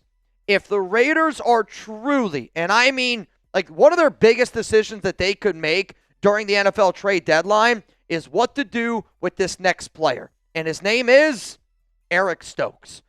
And I think if you're the Raiders, you either give him a contract extension or you trade him. And I'm serious. If I'm the Raiders and I don't plan on giving Eric Stokes an extra contract, again, he's a 1-year, $4 million rental. If you don't plan on bringing him back, trade him away. Because what you would get for Stokes right now, he's playing like a legit corner. And because of his Georgia first-round pedigree, I actually think you get a fourth-round pick for him. And if you could get a fourth-round pick for him, like there's a lot of teams that need cornerback help.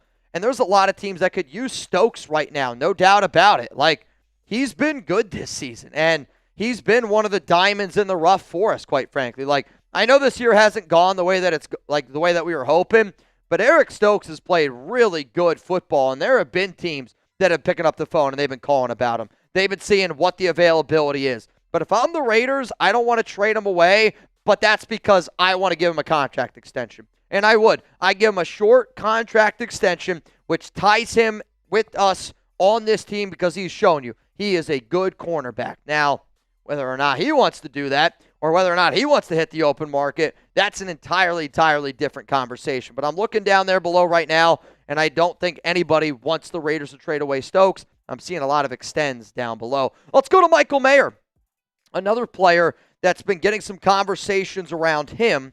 And when you think about what teams could look for a tight end. And the number one team right now you got to keep an eye on is the Green Bay Packers. They just lost Tucker Kraft for the entire season. Brock Bowers had the game of his career. I think it's the best game I've ever seen from Brock off the top of my head, where he goes for 12 catches, got 3 touchdowns. But because teams have been calling about Mayer, again, the Raiders have said, we have no plans to trade him. And I know for a fact they have no plans to trade him. But imagine if a team like the Green Bay Packers said, hey, I'll give you a third-round pick for him. If you'd be willing to give us a third-round pick for Michael Mayer in a 2-6 season, when we have Brock Bowers, I'm going to take that third-round pick, and I'm going to go with it to the 2026 NFL Draft. But again, the Raiders have reported, Ian Rappaport has reported, that they have no plans at all of trading number 87, Michael Mayer.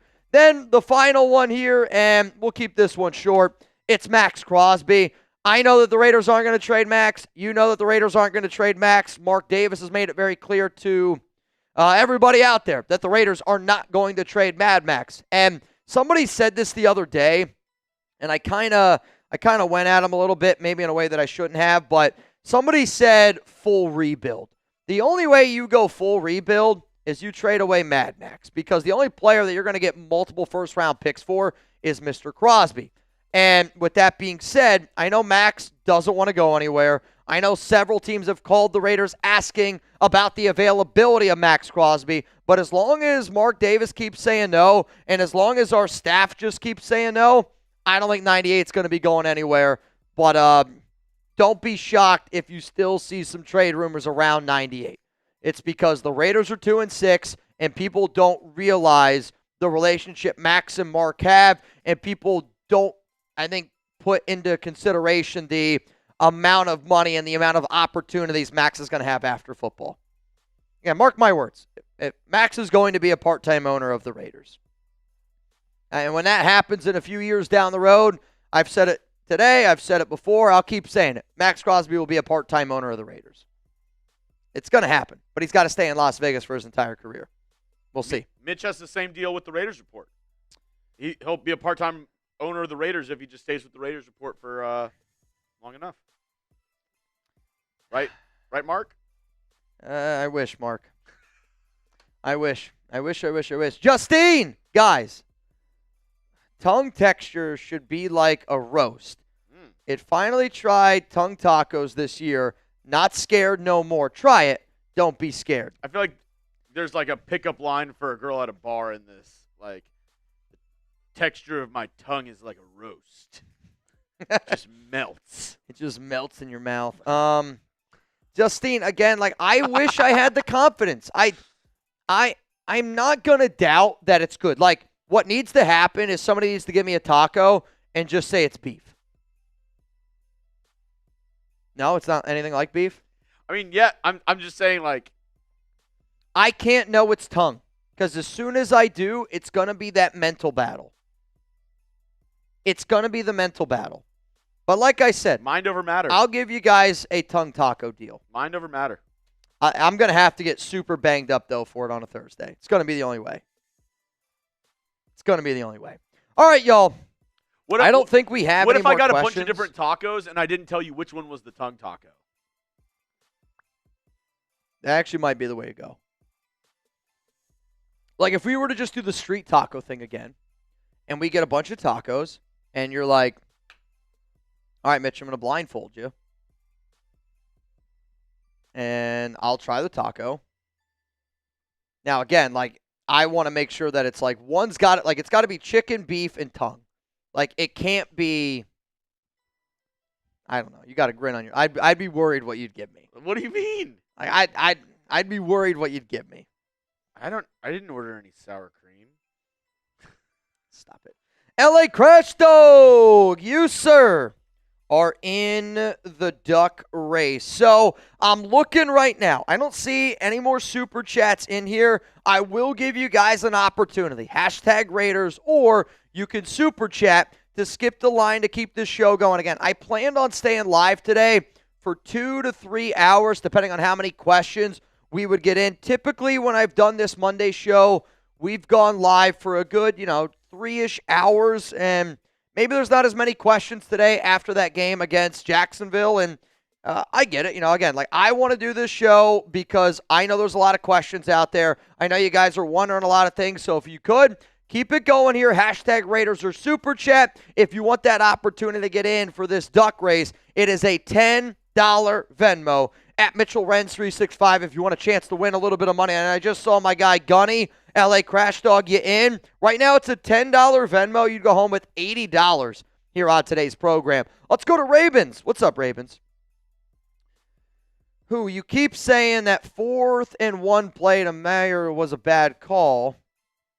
Michael Mayer, that was a busted play to an unblocked rusher, and Geno rolled back to the right and took a shot.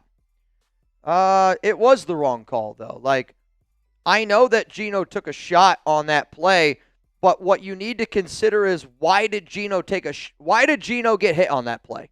I'll leave it like that. If you think that that was the right play call, then I'll just say it like this. Why did Geno get hit on that play? Who was asked to do something on that play that was really difficult for them to do? That's why Geno got hit. And that's the problem with that play call. Because when you see who I'm talking about, you're going to go, yeah, that's a dumb play call on 4th down and 1. Does it have anything to do with Alex Kappa? No. It does not have anything to do with Alex Kappa. But the 4th down and 1, I know Geno was getting pressured, and I know he took a hit. But why did he take the hit? What led to that moment? That's what I want you to look at. That's what I want you to look at. And if you still think that 4th and 1 play wasn't a bad call, then we're just going to agree to disagree. And I'll just leave it like that. Anthony, what's up, Anthony90? Mitch Chugs, what are your thoughts on the Jaden Daniels injury? You got to make something on that yesterday. I know you did. Yeah. I'll just say this. One, it's super sad because I do think Jaden Daniels is a player that I'll always root for. He makes the NFL a lot more fun and entertaining. He's a good kid. You can tell he's got a good head on his shoulders, and it kills my fantasy team. I want to look at it in this way of, obviously the Commanders, they were that one-hit season. They made it to the NFC Championship game last year. Now, without Jaden Daniels for likely at least the next couple months. I mean, if you saw that injury, Mitch, I know you watched the video this morning again. You don't see that, and you're like, oh, yeah, he's going to be back in a couple weeks. Like, he's at least done for a month and a half. At least. Yeah, again, like, I'm not a doctor. I'm not going to try to act like a doctor, but when you do what he did. When your elbow's facing backwards. you're more worried about the ligaments in your elbow, right? You're just Now, more worried about everything that's connected to that dislocation. It also helps it's his non-throwing arm. Correct. So I will wonder, though, like, obviously it'll be a kind of comeback for him next season. It'll be a big year. Does that affect his contract situation down the road? I mean, I don't think it should as much. We saw Joe Burrow with kind of similar, and it didn't affect his contract at all. And we've seen guys like Tua still get contracts after getting repeated concussions.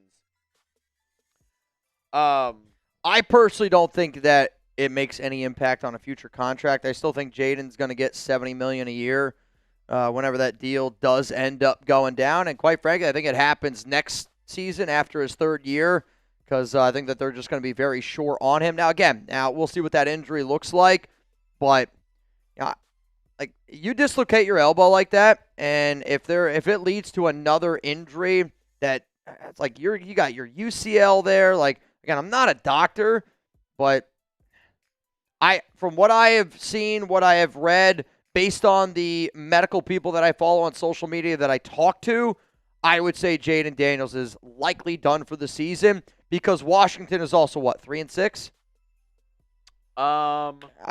I'm pretty sure they're 3-6. Yeah, they are. So, like, to me, the only way that you're going to bring back Jaden this season is if you're in that playoff hunt. Like, you're not going to bring your franchise quarterback back if you don't have any chance in hell making the playoffs. And I think that their schedule is really difficult. Yeah, they have a 4% chance to make the playoffs. So, I mean, listen to this schedule here that Marcus Mariota is going to have to do.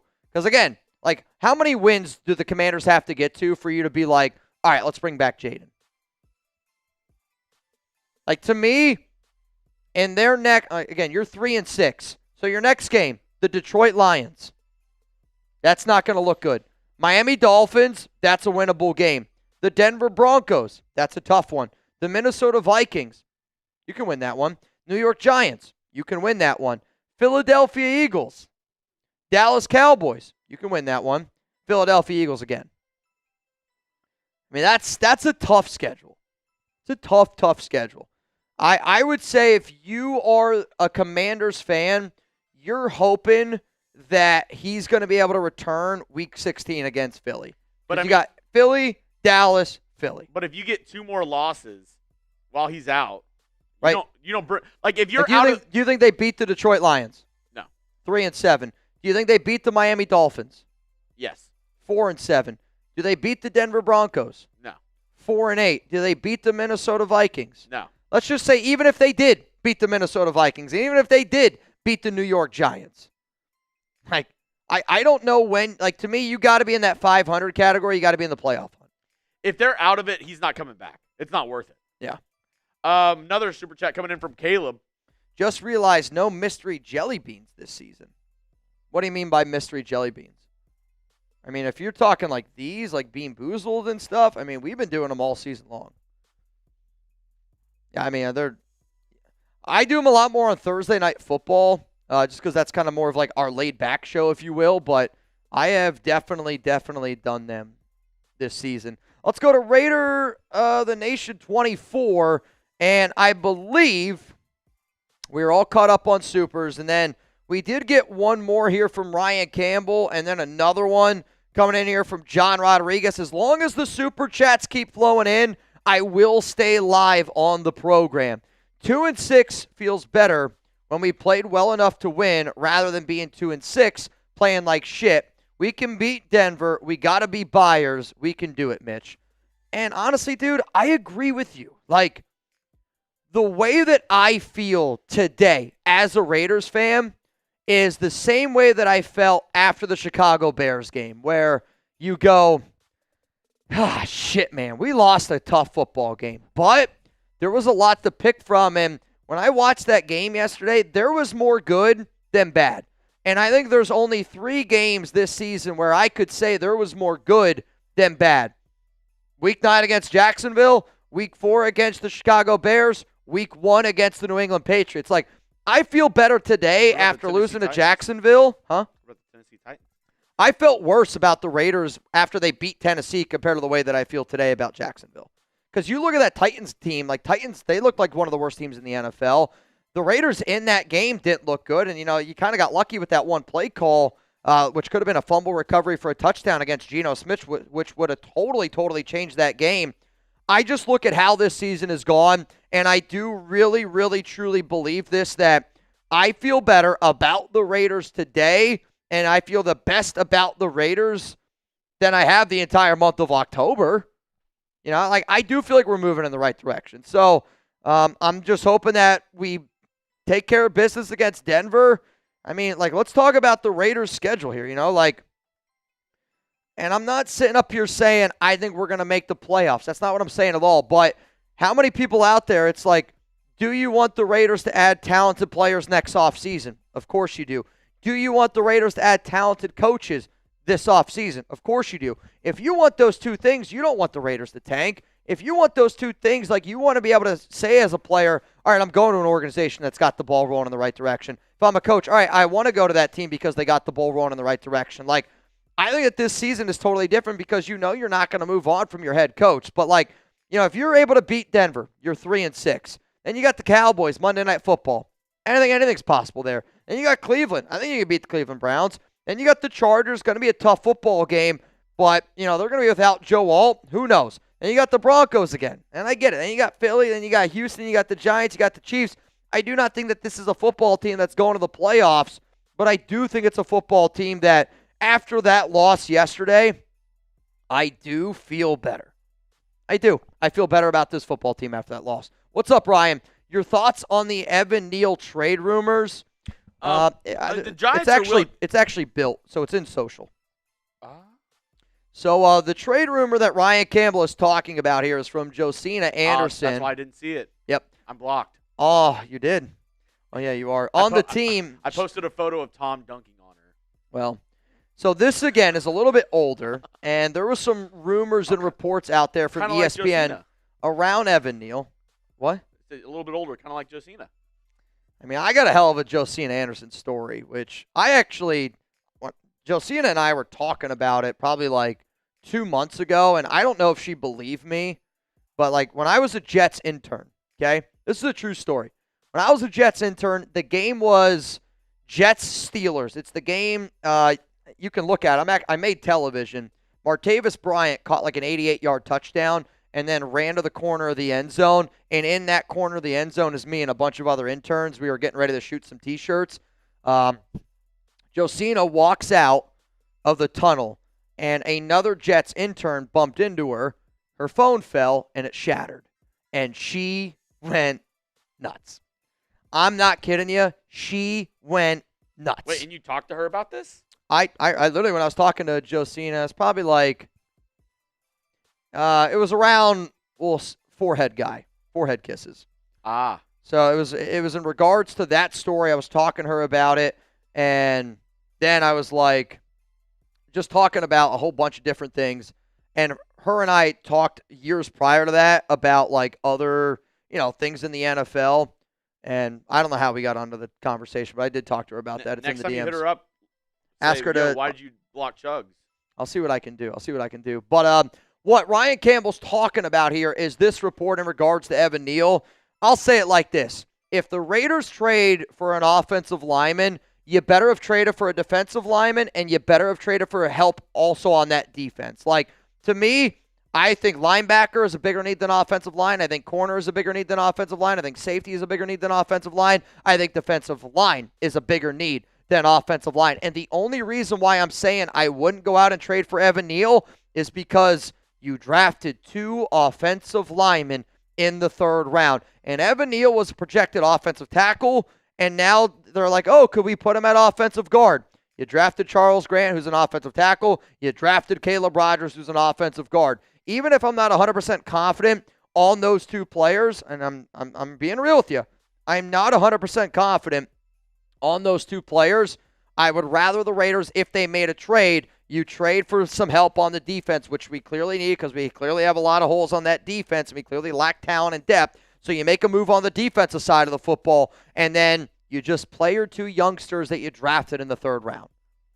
So I'm going to be real. I would be very, very upset if the Raiders traded for Evan Neal, because I don't think it makes any sense. John, Mitch, I grew up eating tongue tacos with beans. Freaking delicious. I actually think it would be better with beans. I think you can hide a lot of things with some good beans in a taco. Like, to me, like, if I had any type of taco that I wanted, give me some, I'll take almost any kind of meat, but I want, like some lime, some tomato. I'm down for some, gotta be onion on that piece. You give me some beans, you give me a little bit of shredded cheese, bro, I'm going to F that taco up. I'm going to F it up, man. I hear you, though, John. On hell, I'll pay you for tongue taco and a Corona. I feel like if you I'm going to give you guys a deal. I'm just going to tell you. I feel like if you put online, we'll pay for tongue taco. We'll pay for tongue taco and Corona. You're going to get a lot of weird inquiries. Big facts. All right, y'all. Final call to get in the duck race. What would you want for Evan Neal? Nothing? He told me a 7th. 7th round pick for Evan Neal? I got you. All right, I'm looking right now. 7th round pick. That's what Josie's saying. About a week and a half ago. Yeah, I don't know. I mean, I agree. I don't really believe anything she says. Gary Backus, you in? Chadwick, you in? And then David Harper, you are in. $10 Venmo for a chance to go home with $105 on the show. What? He is bad, Rebel. I just got to, the more and more stories I hear about Charles Haley. It's crazy. Bro, just read this. I mean, don't read it in your head. I'm going to say this right now. I met Charles Haley. And when I met him, I'll tell you this, I was like, that guy's a crazy, crazy guy. All right, I'm going to read a story. Oh, no, I know that one. True? I don't know if it's true, but I've heard that story multiple times. Dude. I've heard that story multiple times. Again, I met Charles Haley back in, it's actually, I don't know if any of the OGs know this. That makes Wilkins look like child play. I wonder, yeah, well, that actually got brought up around the Wilkins situation. I actually wonder if I look up my name and Charles Haley, if I'll find, nope. So, I actually have a photo. It's on my phone somewhere. I'm not going to dig through it. But when I first started working here at Chat Sports back in 2017, I had the opportunity to meet Charles Haley. He came to Chat Sports, and he met a bunch of us. And what? You did what to Chat Sports? I mean, based on that story you just showed me, that's anything's possible.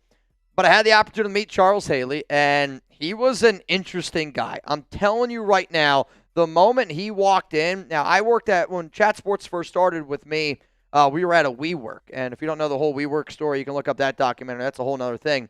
But Haley at that WeWork was an interesting guy. I'm telling you right now, interesting guy. And he said a few things that I'm actually surprised he didn't get in trouble for.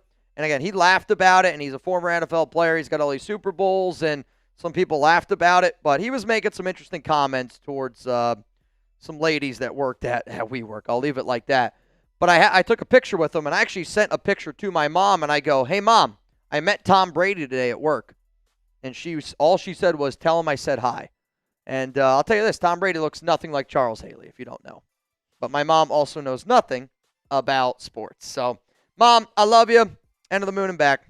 Last chance to get in. Last chance for you to get in. The last name that I saw was David Harper, and I got a bunch of people now that are trying to get it in. Gabriel Ruiz in.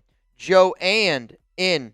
John Polito in. My guy can't walk in. And then Cal Bowler, you're in. $10 Venmo right now. You have a chance to win $130 here on the program. Here we go. Duck race time. As soon as the duck race is over, I will then sign off today. I am not going to go live for Monday Night Football. And just so y'all know, the way that I'm thinking about doing shows going forward here is going to be very similar to what you saw today. And it's me not going to be going live for Monday Night Football unless it's a game that y'all really, truly want me to go live for. Then I will revisit it. But typically what I plan on doing now on Mondays is I'm going to get you guys 2 videos early in the morning. And then I'm going to be going live at 3 p.m. Eastern time. And then we're going to just be able to talk, be able to see what's going on around the nation is kind of what my game plan was for today. So hopefully you guys like it. Hopefully we can continue to do this moving forward. You ready? Final refresh. Can you add June? Will the main chat sports channel have Monday Night Football, Yoda? If you want Monday Night Football coverage today, Yoda, it's on the Cowboys Report channel. Gotcha. Our Cowboys guy, Tom Downey, it's the other reason why. That'll work. July. June, you know who you are. If July wins, you end up getting a dub. Because Tom is covering the game, I decided to do this, and that way Chat Sports would still be able to get some sort of coverage there with Tom. So, ready? 3, 2, 1, let's run it. Let's run it. Richard Black out to an early lead here on the show. Yoda, I got you, man. I've also heard a lot of good things the other day, Yoda, about you. I heard you popped in and pulled up on a bunch of shows. And again, dude, I'll keep saying it. Thank you. I appreciate everything you do for the show. And I think you're going to be excited about our Thursday Night Football show, Week 11. Until I meet that yellow face with a, frickin' donut. Donut face with the black icing smile in real life. I mean, I'll tell you this right now. If you got a spare bedroom, Yoda, I'd be down to come vacation at your place. Hawaii. Dude lives in Hawaii is like one of the number one places I want to get to. Donut capital of the world. I don't think that's true. I think it's the least donut capital of the world. I don't even know if they have donuts there. Richard Black, Mr. Boger, June, July, winner. That's wild, dude. June, July. I'll send you the money Spam in the November. month you were born. Spam the month you were born right now. To June Romero, you're the winner of this, just so you know. Spam what month you were born right now. Obviously, though, Chugs is going to Chugs. October, February, May. June, July, Romero, can you please confirm October. that you received $135 to your Venmo?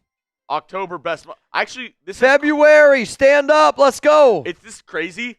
September is known for the most, to have the most births. You know why? I haven't seen a single September yet.